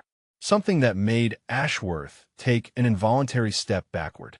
With respect, sir, you don't know what you're talking about. Don't I? Then tell me. Tell me why a decorated combat veteran would spend 3 years mopping floors. Tell me why you'd hide from your own daughter instead of accepting help. Tell me why your service record is locked down tighter than nuclear codes if you have nothing to hide. Vincent's hands were shaking, not from fear, from the effort of keeping still, of not responding the way 40 years of training wanted him to respond when someone threatened him. My service record is my business, sir, not yours. Everything that happens on my floor is my business. And what happened yesterday, you interfering with patient care, that showed me you're a liability. You think your ancient combat medic training makes you qualified to second-guess actual physicians? I didn't second-guess anyone. I saw a patient aspirating, and I reacted. You overstepped. Ashworth's voice rose. And now that your daughter knows you're here, now that you're distracted and emotional, you're going to be even more of a problem. So here's what's going to happen. You're going to resign. Tonight. Effective immediately. Vincent felt the words like a physical blow. Sir, I need this job. Needed. Past tense. I've already spoken to administration. Told them about the patient care incident, about your daughter working in this hospital, creating a conflict of interest, about my concerns regarding your competence and judgment. That's not fair. Fair? Ashworth laughed. I don't care about fair. I care about running a tight ship. And you're a loose and I can't afford. Vincent stood there, feeling the trap close around him. He could fight this, could file complaints, could have Patricia testify that he'd saved the Marine's life, could push back. But pushing back meant attention, meant people digging into his past, meant questions he didn't want to answer. Give me 2 weeks. Let me train my replacement. No, tonight. Clean out your locker and leave your badge with security. Vincent had survived worse than this. Had survived Firebase Charlie, had survived watching Jimmy die, had survived Sarah's death, and 3 years alone. He could survive losing a job. But the injustice of it, the casual cruelty of a man who wielded power like a weapon, made something hot and angry build in his chest. Is that all, sir? Ashworth smiled. That's all. It's been a pleasure working with you, Vincent. Or should I say, it's been a pleasure having you work for me. Vincent left the office, walked to the employee locker room, and opened his locker for the last time. Inside was his jacket, his spare cleaning gloves, and a photograph of Sarah he kept taped to the door. He took the photograph, left everything else, and was turning to leave when Nurse Patricia appeared in the doorway. I heard. Her face was furious. Ashworth's been bragging about it. This is wrong, Vincent. We should fight it. It's fine. It's not fine. You saved that Marine's life. I'll testify to that. Other nurses will too. Vincent shook his head. I appreciate it, but I can't fight this. I don't have the energy for that battle. Then what will you do? Figure it out. I always do. He walked past her, down the hallway one last time, past room 347 where the young Marine was sleeping. Vincent paused in the doorway, looking at the kid who'd reminded him why he'd made promises to dead men, who'd listened to stories about survivors' guilt and understood them in ways civilians never could. Take care of yourself, son. Keep fighting. The Marine's eyes opened, groggily but aware. Doc, what's happening? I'm leaving, but you're in good hands. Trust the nurses. Because of Ashworth. The Marine's voice sharpened despite the pain medication. I heard he went after you. That's not right. World's not always right. Get some rest. Vincent left before the conversation could continue. At the time clock, he punched out for the last time, then walked to security to turn his badge. The guard on duty, an older man named Robert who'd always nodded respectfully when Vincent passed, took the badge with confusion. You quitting, Vincent? Something like that. That's a shame. You did good work. Always professional. The words, simple and genuine, hit harder than Vincent expected. He nodded his thanks and walked out into the parking lot. His truck sat in the far corner where he always parked it, looking small and shabby under the streetlights. He sat in the driver's seat, but didn't start the engine. Just sat there feeling the weight of displacement, of being untethered from the one routine that had kept him moving forward for 3 years. The job was minimum wage, thankless, often humiliating, but had been purpose. It had been Jimmy's promise in action, keeping things clean so other people could save lives. His phone buzzed. Emily, night shift charge nurse, just called me. Said Ashworth fired you. I'm coming up. No. Vincent texted back. I'm Fina. Going home. 3 dots appeared, disappeared, appeared again. There, my home. The one you're moving into this weekend. Come here instead. Vincent stared at the message. 48 hours ago, he would have driven to his studio apartment, would have sat alone with his grief and his guilt and his anger. Would have talked to Jimmy's dog tags about another failure, another person he'd let down. But Emily knew where he was now. Emily was waiting for him. And maybe, just maybe, that meant he didn't have to carry this alone.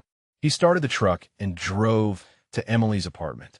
She met him at the door in her pajamas, hair pulled back, looking like Sarah when they were young and the world was simpler. She didn't ask questions, just pulled him inside, sat him on the couch, and made tea he didn't drink. Ashworth's an ass, she said finally. And this is wrongful termination. We can fight it. I don't want to fight it. Then what do you want? Vincent looked at his daughter, really looked at her. She had Sarah's strength, Sarah's refusal to accept injustice, Sarah's belief that good people deserved good outcomes. She didn't understand, yet, that the world didn't work that way. That sometimes bullies won and good people lost, and all you could do was survive it. I want to sleep. I want to wake up tomorrow and figure out what comes next. I want to stop feeling like everything I touch turns to dust. Emily moved to sit beside him. Then that's what we'll do. You'll sleep. Tomorrow we'll pack your apartment, and we'll figure out the rest together. Vincent leaned back against the couch, exhaustion crashing over him like a wave. For the first time in 3 years, he let someone else hold the weight. Let Emily's presence be enough. Let himself be taken care of instead of doing the caring. But even as he closed his eyes, his mind went to room 380, the VIP suite he'd cleaned 2 nights ago. The wedding ring he'd found and turned in. There had been something else in that room. Something his cleaning-focused mind had cataloged and dismissed. A presentation case. Small, blue velvet, sitting on the closet shelf, partially hidden behind extra pillows. He'd noticed it, had almost opened it to check if it needed to be turned into lost and found. But the clock had been ticking, Ashworth's inspection looming, and he'd left it for the next shift. Now that case sat in an empty room, waiting to be discovered.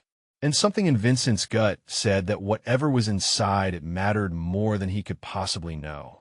But that was tomorrow's problem. Tonight, he let his daughter cover him with a blanket. Let her turn off the lights. Let himself drift towards sleep in a place where people cared whether he was okay. Still here, Jimmy. Still trying. Still not alone anymore. The call came at 2 in the afternoon, 3 days after Vincent had been fired. He was at Emily's apartment, surrounded by boxes from his studio, trying to decide what to keep and what to throw away when his phone rang. Unknown number. He almost didn't answer. Hello, Mr. Chun? This is Margaret from St. Michael's Night Shift Administration. I'm sorry to bother you, but we have a situation. Vincent's chest tightened. Is someone hurt? No, nothing like that. It's about the VIP suite you cleaned last week. Room 380. The family of the previous patient called. They're missing something. A presentation case. Blue velvet. They said it contained a Medal of Honor that belonged to the patient's father. Vincent's world tilted. The case. The one he'd seen on the closet shelf and meant to check. I saw it. Top shelf of the closet, behind the extra pillows. I should have turned it in. I got distracted with the cleaning deadline. Margaret's relief was audible. Thank God.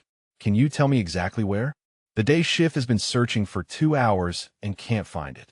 Top shelf, left side, pushed back behind the pillow storage. It was there when I finished cleaning. There was a pause. Then, Mr. Chun, would you be willing to come in? Help us locate it? The family is understandably upset. The medal was awarded posthumously to the patient's father. It's irreplaceable. Vincent looked at Emily, who was watching him with concern. When? Now, if possible. I know this is asking a lot, especially after what happened with Dr. Ashworth, but you're the last person who saw it. I'll be there in 20 minutes. Emily drove him. Didn't ask why he was helping the hospital that had fired him. Just grabbed her keys and headed for the door. In the truck, Vincent explained about the case, about the Medal of Honor, about the way his mind had cataloged it and moved on. You think it's still there? I hope so. If it's not, if someone took it, that family loses something they can never get back. At the hospital, Margaret met them in the lobby. She looked exhausted, stressed in the way people get when something valuable goes missing on their watch. Vincent followed her to the 3rd floor, Emily beside him, and found room 380 surrounded by staff. Day shift supervisor, housekeeping manager, security, and Dr. Ashworth. The doctor's face went hard when he saw Vincent. What's he doing here? Margaret squared her shoulders. Mr. Chun was the last person to clean this room. He saw the presentation case. We need his help to locate it. He doesn't work here anymore. I made sure of that. This isn't about employment, Dr. Ashworth. This is about a family's irreplaceable heirloom. Now if you'll excuse us. Margaret led Vincent into the room. It had been cleaned multiple times since his shift, the closet reorganized, pillows moved. Vincent went directly to the top shelf, reaching back into the corner where he'd seen the case. His fingers touched velvet. Got it. He pulled the case down carefully, and the room went silent. It was small, maybe 8 inches by 6, navy blue velvet worn soft with age. Vincent's hands recognized the weight of it, the particular heft of presentation cases that held military decorations. Margaret reached for it, but Vincent paused. Something made him hesitate. Some instinct he couldn't name. Can I open it? Just to confirm it's the right one? Margaret nodded. Of course. Vincent set the case on the bed and lifted the lid. Inside, on a bed of white satin gone yellow with time, was a star, bronze, suspended from a light blue ribbon, the Medal of Honor. The same medal Vincent had thrown away 3 years ago because looking at it hurt too much. But this wasn't his medal. The name engraved on the small plaque beneath it read, Specialist James Morrison, United States Army, January 21st, 1968. Vincent's hands started shaking. Jimmy. This was Jimmy's medal, the one awarded posthumously after Firebase Charlie. The one Vincent had testified for during the investigation, describing how Jimmy had saved his life, had died a hero, had deserved every honor the Army could give. Mr. Chun, are you all right? Vincent couldn't speak, couldn't breathe. He was staring at his best friend's name, at the medal Jimmy had earned by dying, at the recognition that had come too late for Jimmy to know about it. Emily was beside him suddenly, her hand on his shoulder. Dad, this is my friend. Vincent's voice came out broken. This is Jimmy Morrison, the medic who saved my life at Firebase Charlie. He died, and they gave him this, and I never knew his family still had it. I thought it was in a museum somewhere, or buried with him. I never thought I'd see it. Margaret stepped closer, reading the name. James Morrison. The patient was his grandson, Thomas Morrison. He was here for heart surgery. His family said they brought the medal so he could have his father's courage with him. Vincent touched the star with trembling fingers. The bronze was cool, the ribbon faded. This medal had survived 57 years, had been cherished by Jimmy's family, passed down, carried as a talisman. And Vincent had almost let it get lost. Dr. Ashworth pushed forward. This is very touching, but we need to return this to the family immediately. Hand it over.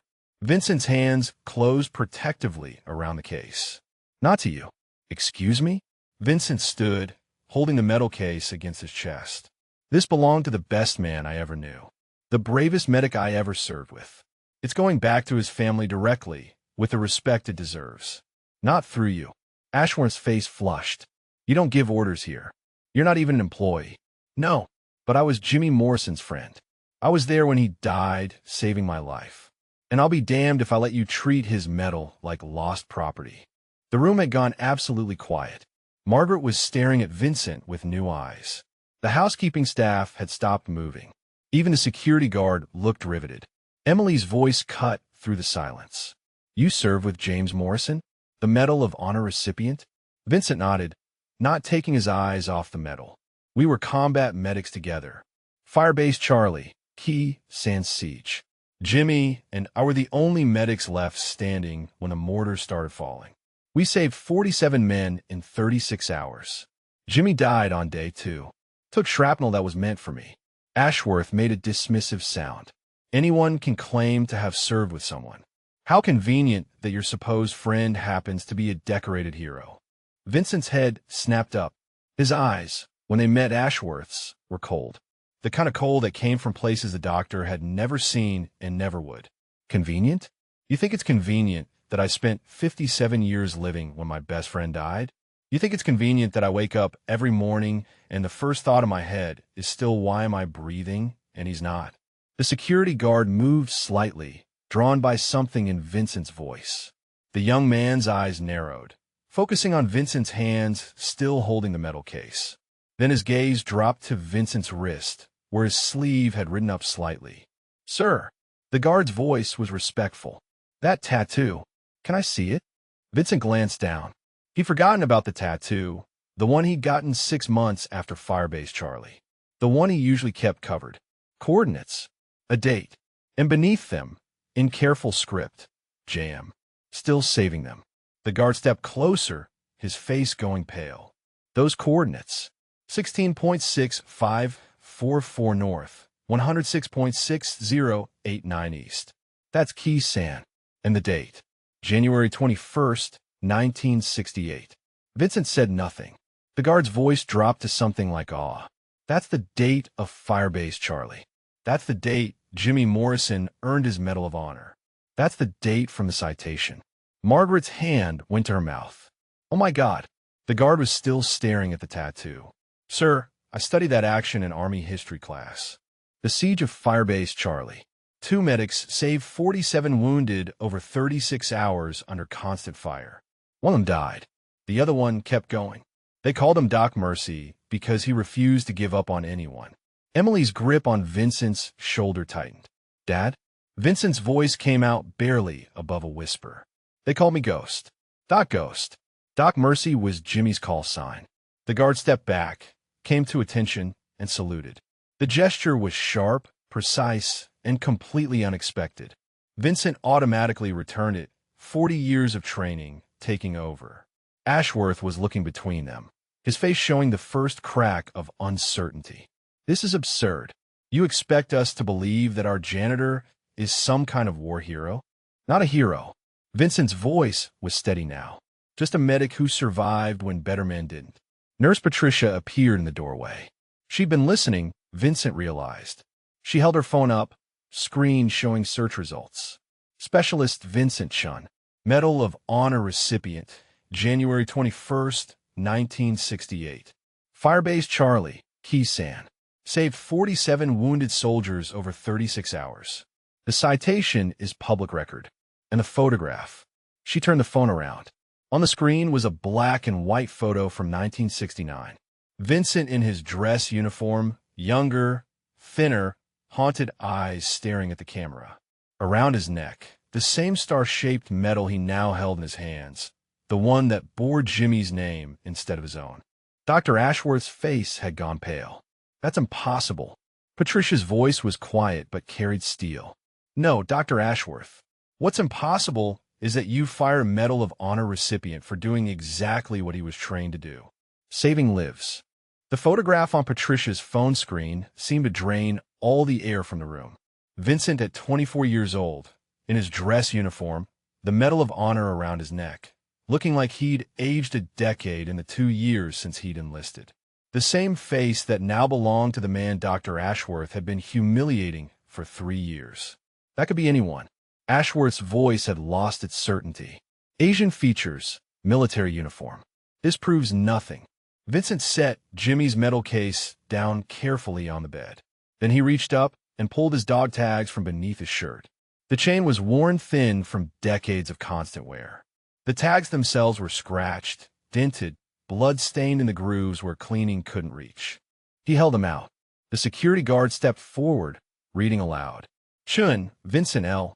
Social Security number. O positive. Buddhist. United States Army." Vincent reached into his pocket and pulled out the second set of tags. The ones he'd carried for 57 years. The ones that had hung around Jimmy Morrison's neck until the moment he died. "Motorison James Serre." The guard voice cracked. "O positive. Catholic. United States Army." The room was silent except for the beeping of monitors from other patient rooms. Margaret reached for her phone, pulled up something else. The official Medal of Honor citation. She began reading, her voice shaking. "For conspicuous gallantry and intrepidity in action at the risk of his life, above and beyond the call of duty." Specialist Vincent L. Chun distinguished himself by acts of gallantry and intrepidity at Firebase Charlie, Kisan, Republic of Vietnam, on January 21st, 1968, and continuing through January 23rd, 1968. Vincent's hands were shaking. He hadn't heard those words in decades. Hadn't wanted to hear them. When Firebase Charlie came under heavy mortar attack, Specialist Chun and Specialist Morrison were the only medical personnel remaining on site. Despite continuous enemy fire, they moved between wounded soldiers, providing life-saving treatment under conditions of extreme danger.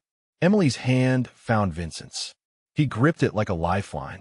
On January 21st, Specialist Morrison sacrificed his life to save Specialist Chun from an incoming mortar round.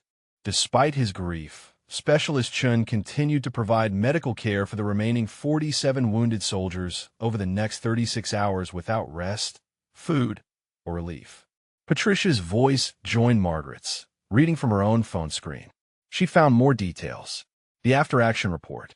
Specialist Chun sustained multiple injuries himself, including shrapnel wounds to his side and arm. He refused evacuation until all 47 wounded soldiers had been treated and evacuated. He worked through shock and blood loss to ensure every soldier under his care survived.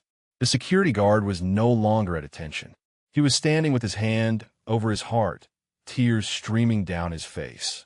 "I learned about you. In training. They told us about Firebase Charlie. About the medic who wouldn't quit. Who wouldn't let anyone die after his friend gave his life. They told us you were the standard. The example of what it means to be a combat medic." Vincent's voice came out rough. "I just did my job." "No, sir." The guard shook his head. "You did 47 men's worth of miracles. The Army Medical Corps still studies that action. Still teaches new medics about your triage decisions, your resource management, your refusal to give up." Dr. Ashworth was backing toward the door. His face had gone from pale to gray. "This is all very interesting, but I need to get back to my patients." "No." Emily's voice cut like a scalpel. "You don't get to walk away. Not after what you did. I don't know what you mean. You fired a Medal of Honor recipient. You called him incompetent. You humiliated him in front of staff and patients. You accused him of being a coward and a fraud. That was before I knew. So it's acceptable to treat janitors with contempt? To abuse people you think are beneath you? The medal doesn't change who my father was yesterday.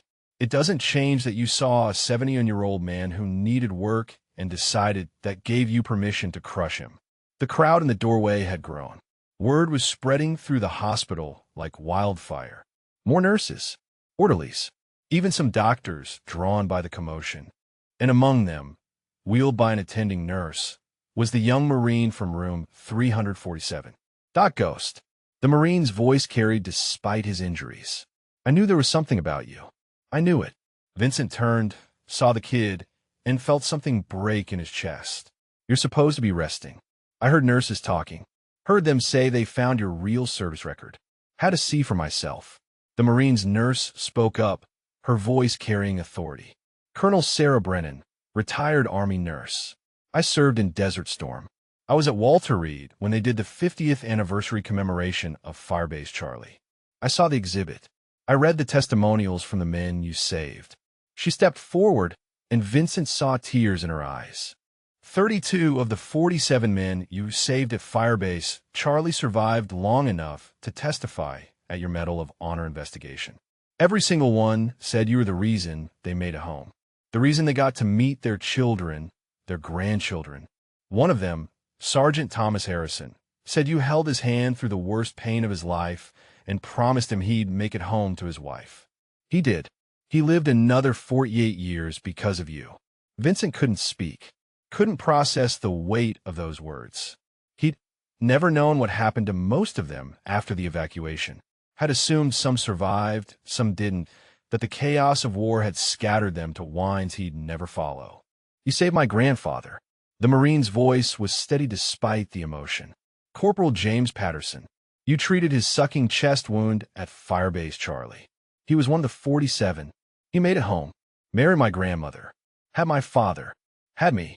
I exist because you wouldn't let him die." Vincent's knees went weak. Emily caught his arm, steadied him. "I didn't know."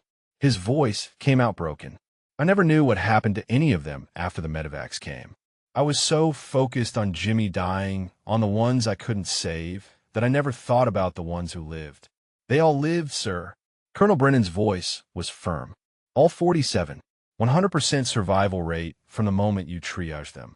That's unprecedented. That's impossible. But you did it." The room was packed now. Staff members crowded in the doorway, in the hallway, all listening. Dr. Ashworth was pressed against the wall, trapped by the crowd, his face showing the dawning realization of what he'd done. Margaret spoke into the silence. "Mr. Chun, on behalf of St. Michael's Medical Center, I need to apologize. What happened to you, the way you were treated, the termination, none of it should have happened." Vincent shook his head. "You didn't know. That's not an excuse. You saved a patient's life on this floor. You prevented a medical emergency from becoming a tragedy. And instead of thanking you, instead of recognizing your expertise, we let you be fired for it." She turned to face Dr. Ashworth. "Effective immediately, you're suspended pending investigation. Security will escort you from the building. You can't do this." Ashworth's voice rose. "I'm head of surgery." You were head of surgery." Colonel Brennan stepped forward. "And I'm interim chief of staff as of 10 minutes ago. Board of directors emergency appointment.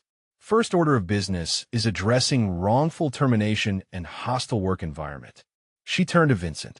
Mr. Chun, we'd like to offer you your position back. With an apology. With back pay. With a formal recognition of your service. Vincent looked at Jimmy's metal case sitting on the bed.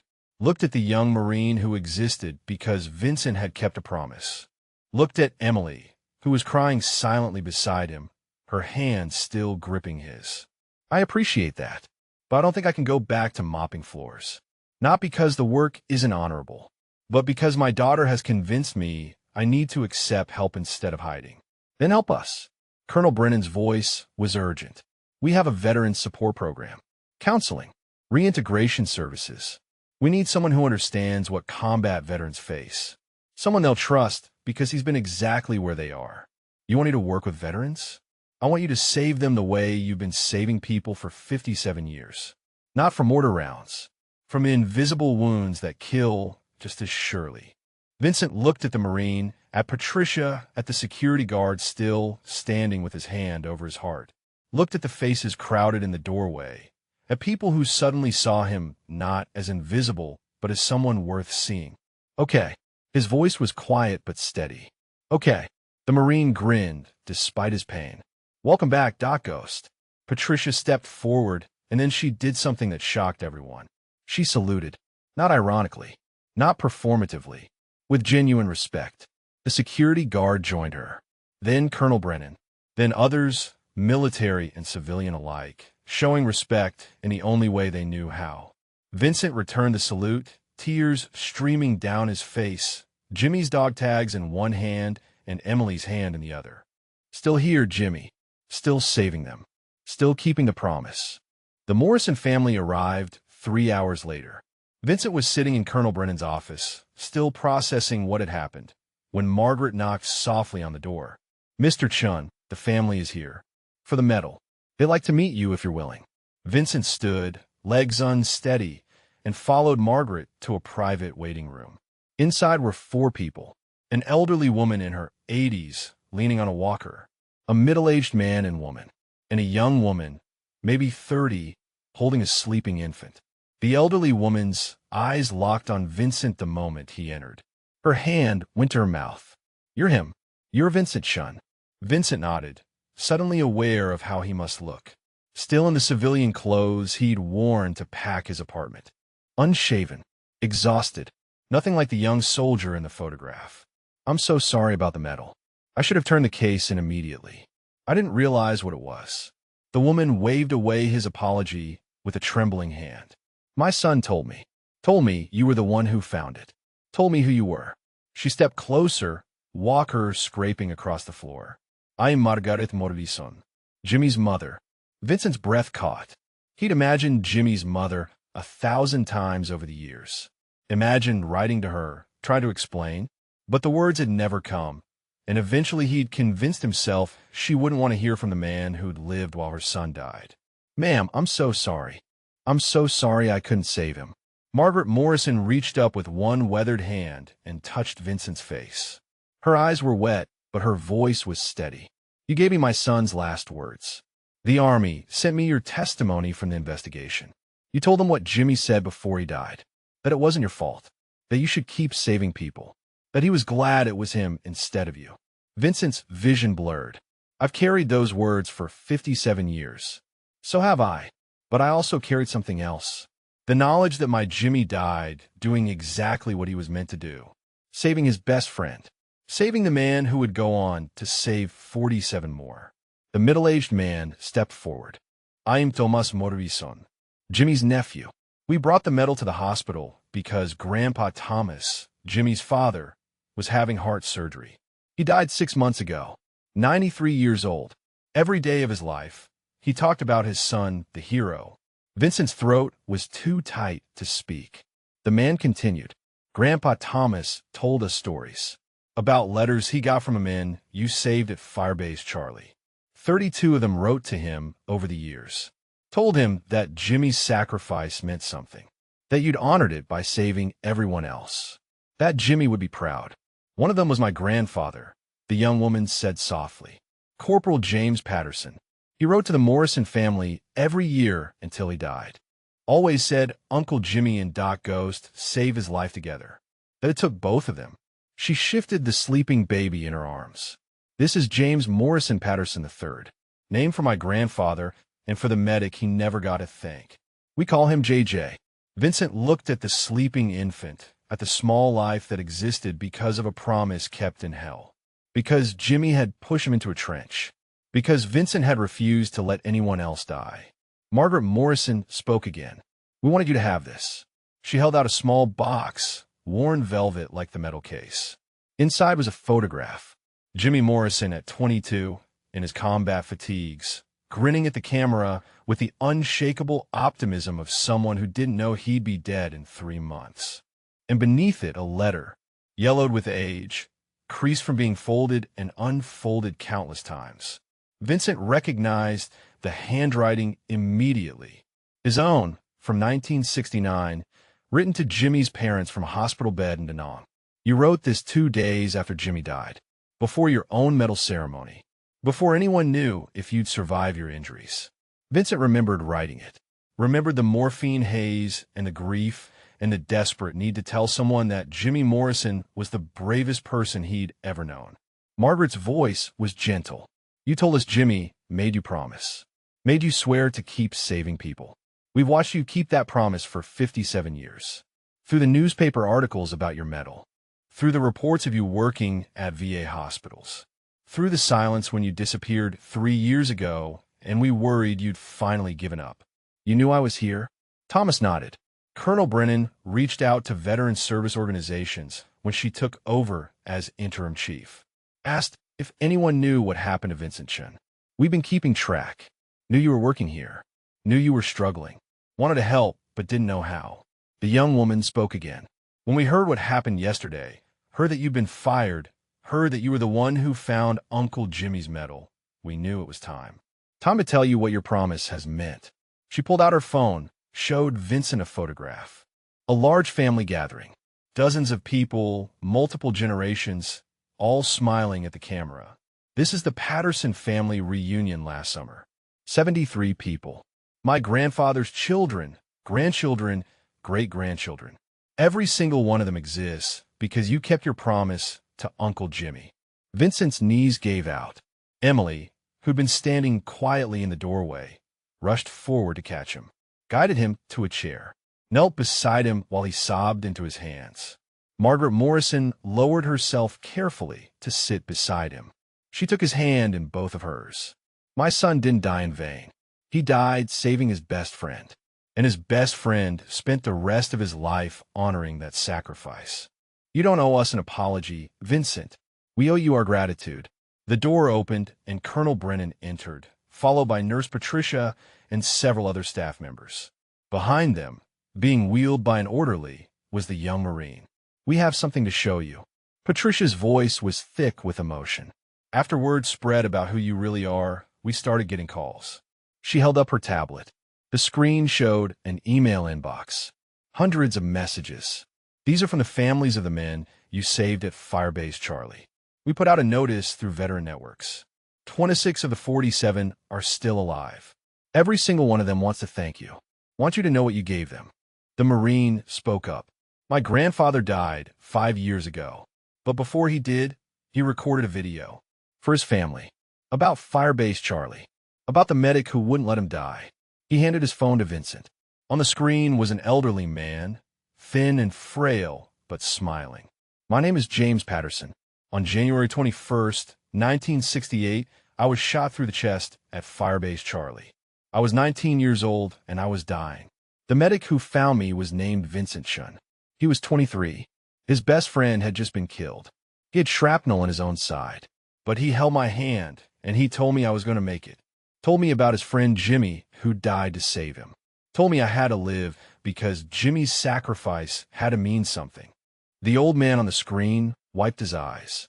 I lived, came home, married my sweetheart, had 3 children, saw them have children, saw my great-grandchildren born. I got 73 more years because a young medic named Vincent Chen refused to give up, because he kept a promise to a dead friend. If you're watching this, Doc, thank you. Thank you for my life. Thank you for all the lives that came from mine. Thank you for keeping the promise. Vincent couldn't see through his tears, couldn't breathe through the weight of 57 years of grief transforming into something else, something that felt like grace. Emily's arms were around him. Margaret Morrison's hand was still in his. The room was full of people who saw him, who knew him, who understood that the janitor they'd overlooked was someone worth seeing. Dr. Ashworth appeared briefly in the doorway, escorted by security. He stopped when he saw the gathering, saw Vincent surrounded by respect and recognition. His face showed something that might have been shame, might have been understanding. Then he was gone, and Vincent didn't spare him another thought. Colonel Brennan knelt in front of Vincent's chair. We start the Veterans Counseling Program in 2 weeks. We've already had 15 former service members sign up because they heard you'd be running it. They trust you. They know you've been where they are. Vincent looked at Jimmy's photograph in his lap, at the grinning young man who'd believed the best in everyone, who'd saved Vincent's life and asked only that the work continue. I'll do it. For Jimmy. For the 47. For all the ones still fighting invisible wars. The room erupted in applause. Quiet at first, then building. Someone started it, and then everyone joined in. Vincent sat there, overwhelmed, while people who'd ignored him for 3 years celebrated the man they'd finally learned to see. Still here, Jimmy. Still saving them. And finally, not doing it alone. 3 months later, Vincent stood in front of a room full of veterans and felt something he hadn't felt in years. Purpose without guilt. Service without shame. A reason to wake up that didn't feel like punishment for surviving. The St. Michael's Veterans Reintegration Program met every Tuesday and Thursday evening in a conference room on the second floor. 15 men and women, ranging from their 20s to their 70s, all carrying wounds that didn't show on x-rays. All try to find their way back to a world that didn't understand where they'd been. Vincent knew every one of their names, knew their service branches, their deployments, their particular flavors of invisible injury. Knew them because he'd sat with each one individually, had listened without judgment, had shared his own story of Firebase Charlie and 57 years of survivor's guilt. Tonight's session focused on practical skills, resume building, interview technique, how to translate military experience into civilian language that employers could understand. But Vincent had learned that the practical stuff only mattered after you addressed the stuff underneath. The guilt, the nightmares, the feeling that you'd left the best parts of yourself in a war zone and came home with just the broken pieces. So before they opened the laptops and started working on resumes, Vincent did what he always did. He checked in. How's everyone doing this week? Any wins we should celebrate? A young woman named Maria raised her hand. Former Army sergeant, 2 tours in Afghanistan, struggling with hypervigilance that made holding a job nearly impossible. I made it through a full shift at the grocery store. Didn't have a panic attack when someone dropped a crate. Didn't run when I heard a car backfire in the parking lot. Just breathed like you taught me and kept working. The room erupted in applause. Vincent felt his chest swell with pride. That's huge, Maria. That's the kind of progress that matters. An older man, Robert, Vietnam veteran like Vincent, spoke up next. I called my daughter. First time in 8 years. She cried. I cried. We're having lunch next week. More applause. Vincent nodded, remembering his own reunion with Emily, the tears and anger and eventual healing. It takes courage to reach out, to admit you need connection. I'm proud of you. They worked through the session, addressing resumes and cover letters, but Vincent kept the focus on the emotional foundation underneath. You can have the perfect resume, but if you don't believe you deserve the job, you won't get it. You can nail the interview, but if you're still carrying the weight of things you think you should have done differently, it'll show. A young Marine named David, the same one from room 347 who'd been Vincent's patient, raised his hand. How you stop feeling like a fraud? Like everyone's going to figure out you're broken and not worth the effort? Vincent set down the resume he'd been reviewing. You stop waiting for them to figure it out. You tell them up front, this is who I am. This is where I've been. This is what I carry. And the people worth working for, worth connecting with, they'll see your strength, not your scars. But what if they don't? Then they weren't your people anyway. Vincent's voice was gentle but firm. I spent 3 years hiding who I was, mopping floors and staying invisible because I thought I didn't deserve to be seen. It didn't make the pain less. It just made me alone with it. Emily, who volunteered at every session despite her demanding schedule, spoke up from the back of the room. My dad finally learned that asking for help isn't weakness. It's the bravest thing you can do, braver than any battlefield decision. The session ended at 8. Veterans filtered out slowly, some stopping to talk with Vincent unknown, others grabbing coffee and literature about job programs and VA benefits. Vincent watched them leave, watched them support each other, watched them slowly transform from isolated survivors into a community. Colonel Brennan appeared in the doorway. "Got a minute?" Vincent nodded. Emily gathered the leftover handouts while Brennan sat down across from him. The board met today, formally reviewed the Ashworth situation. Vincent tensed. He tried not to think about his former tormentor, had focused on moving forward rather than looking back. What happened? Termination upheld. He won't work in hospital administration again. But that's not why I'm here. She pulled out a folder, set on the table between them. We received a donation. $500,000 to expand the veterans program. Enough to hire 2 full-time counselors, rent dedicated space, provide emergency housing assistance for vets in crisis. Vincent's eyes widened. Who would donate that much? Brennan smiled. The donor insisted on anonymity, but the check came with a note. It said, "For the men and women Ghost is still saving." In honor of Specialist James Morrison, who taught us what sacrifice means. Vincent's throat closed. Jimmy. Someone had donated in Jimmy's name. Someone who understood that the promise Vincent had kept for 57 years deserved support. There's more. Brennan slid the folder across. We want you to direct the program. Full-time position. Salary. Benefits. Your title would be Director of Veterans Services. You'd build the program however you think it needs to be built. I'm not qualified for that. You saved 47 men under impossible conditions, and they all survived. You've been keeping broken people alive for more than half a century. You're the most qualified person I know. Vincent looked at the folder, at the opportunity to turn his promise to Jimmy into something bigger than himself. To help not just 15 veterans, but hundreds, thousands. I'll need Emily to help, and some of the veterans from a group. They understand this better than any civilian counselor could. Done. Brennan stood. Build your team. Build your program. Save lives the way you've always done. Just this time, let's help you do it. After she left, Vincent sat alone in the conference room. He pulled out his phone and opened the photo album Emily had created for him. Pictures of the Patterson family reunion. Screenshots of emails from the families of the 47. Photos of the veterans in his current group. Their progress over 3 months visible in their smiles. And in the middle of it all, the photograph Margaret Morrison had given him. Jimmy at 22, grinning at the camera, full of life and courage, and the unshakable belief that good people doing good work could change the world. Vincent's phone buzzed. A text from Maria, the young veteran who'd made it through her grocery store shift. "Thank you for tonight, for believing I could do this, for showing me that surviving is worth something." Vincent typed back, "You're doing the hard work. I'm just holding space for it. Proud of you." He gathered his things and headed for the parking lot. His truck was still old, still made concerning noises, but now it felt different. Not the vehicle of a man hiding from his life, but the transportation of someone with places to be and people counting on him. Emily was waiting by her car. She'd started driving them both to sessions, using the time to, in front to talk about their days, to rebuild the relationship that 3 years of distance had fractured. "Good session tonight," she said as they drove toward her apartment, toward the home they now shared.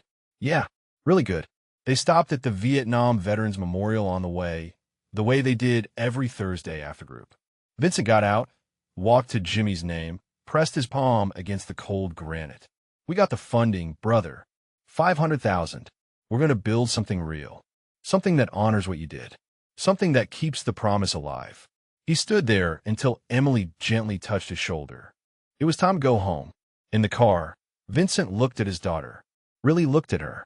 Sarah's strength, Sarah's compassion, Sarah's absolute refusal to let the people she loved suffer alone. Thank you for not giving up on me, for finding me when I was hiding, for dragging me back into the light. Emily's hand found his. That's what family does, Dad. We show up. We keep showing up, even when it's hard, especially when it's hard. They drove through the city, past the hospital where Vincent had spent 3 years invisible, where he'd been broken down and built back up, where he'd found his purpose again. Past the cemetery where Sarah rested, past the shelter where some of Vincent's new veterans were staying, working their way back. At home, Vincent made tea while Emily pulled up the schedule for next week's sessions. They worked side by side in comfortable silence, planning curriculum and outreach, building something that would outlast both of them. Before bed, Vincent opened the cigar box he'd carried from his studio apartment. Jimmy's dog tags, the photograph of their platoon, the letter from the Army about his Medal of Honor. And now something new, a letter from Margaret Morrison, thanking him for honoring her son's sacrifice, thanking him for turning grief into purpose. Vincent touched Jimmy's tags one more time. The metal was warm from being held. Still here, brother. Still saving them. Still trying. And I'm not doing it alone anymore. He closed the box and set it on the shelf. Tomorrow there would be more veterans to help, more lives to touch, more people fighting their way back from darkness who needed someone to believe they could make it. Vincent Shun, former janitor, current miracle worker, would be there. Not because he was a hero, not because he wore a medal or carried a title, but because 57 years ago, his best friend had made him promise. And Vincent Shun had never broken a promise in his life. If this story moved you, if it reminded you that heroes can be found in the most unexpected places, that second chances are possible, that asking for help is the bravest thing we can do, please share it with someone who needs to hear it. Drop a comment about the quiet heroes in your life who deserve recognition. And remember, every person you pass has a story. Some of them might just be legendary. Thank you for watching.